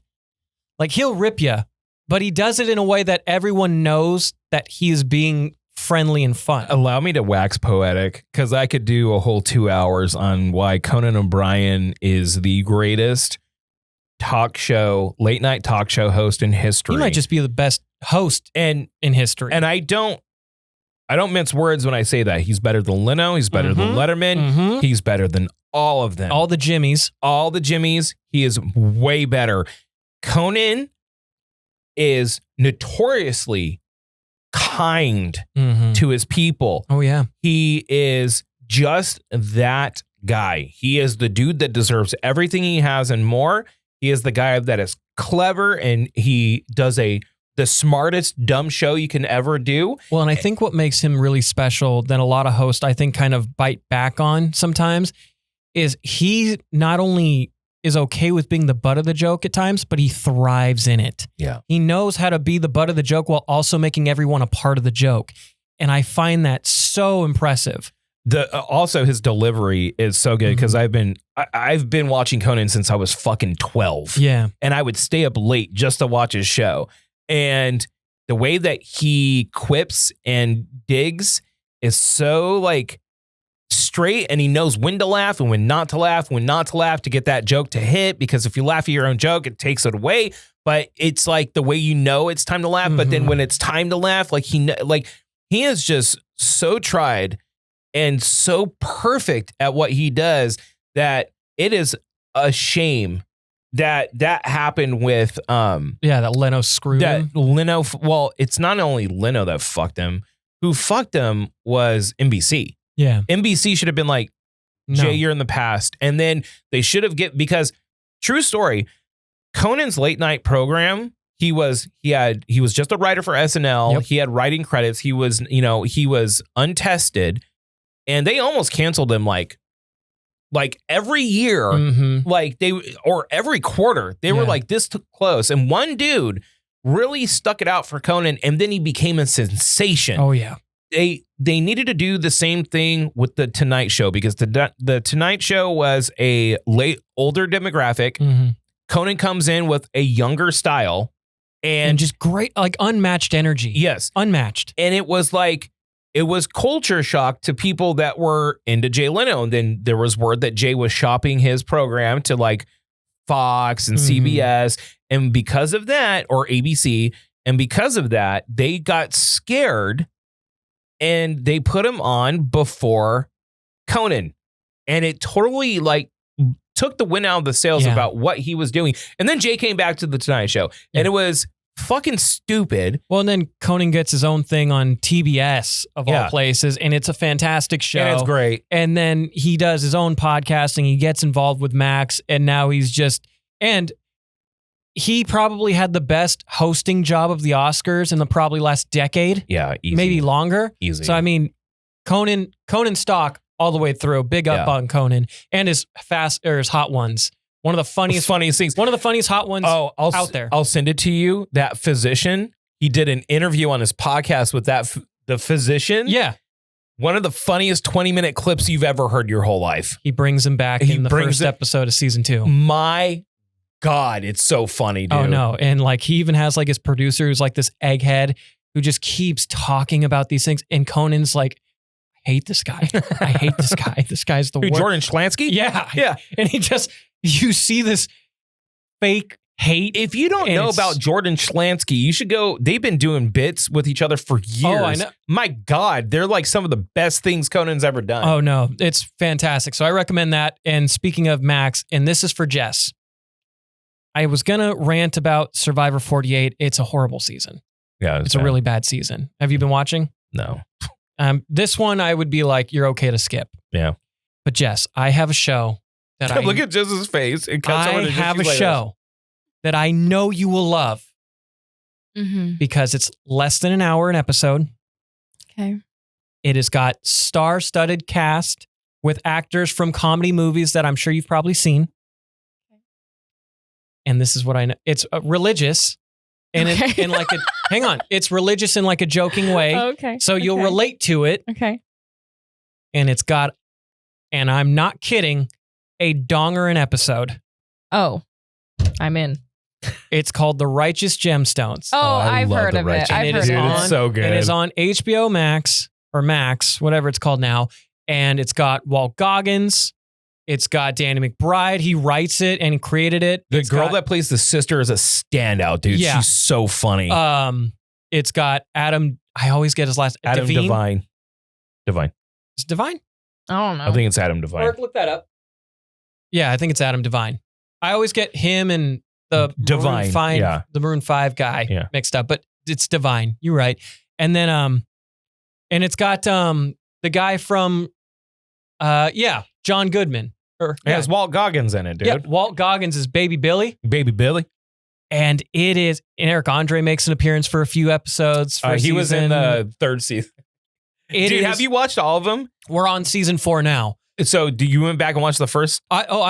Dude, Lady Jam started it 3 days ago, and me and her have just been binging them. The monologue of the sister when she's trying to get her boyfriend back about how she has snail trails is one of the funniest fucking things you've ever seen your whole life, Jess, dude. I am telling you, this is a show I know you will love. I will try it. And I can promise and you. it's stupid funny. And there's literally a donger every episode. I'm in. And I think that's Danny McBride does it. I've seen Walt Goggins naked like Danny 3 times. McBride's donger. No, it's not his, but you'll see Wiener. You'll see Wiener. I've seen Thank Walt God. Goggins naked 3 times now. Yeah.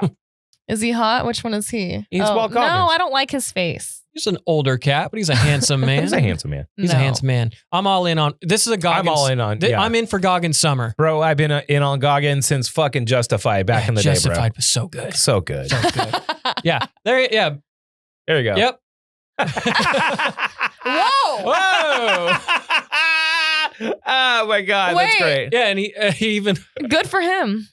Oh God. Because I feel like that's probably just partial. You can get off it now, Orc. Yeah, we don't need to leave that. No. We can't put that on Twitch, dude. We'll get in trouble. Yeah. So. No, he just made sure it was on us. Okay. All right. But anyways. So I think you will love the show, and I think Silks would like the show. Okay. Well, thank you everybody for supporting us. Thank you everybody for tuning in. Go to our YouTube, go to our Spotify, Apple Podcasts, Twitch. Like, subscribe, follow. We will be back this time next week. So until then, I hate to see you go, but I love to watch you leave. This has been the Do Over Podcast. Good day. Good day. Good night. Good night, mate. Good night. See you next time. Nar.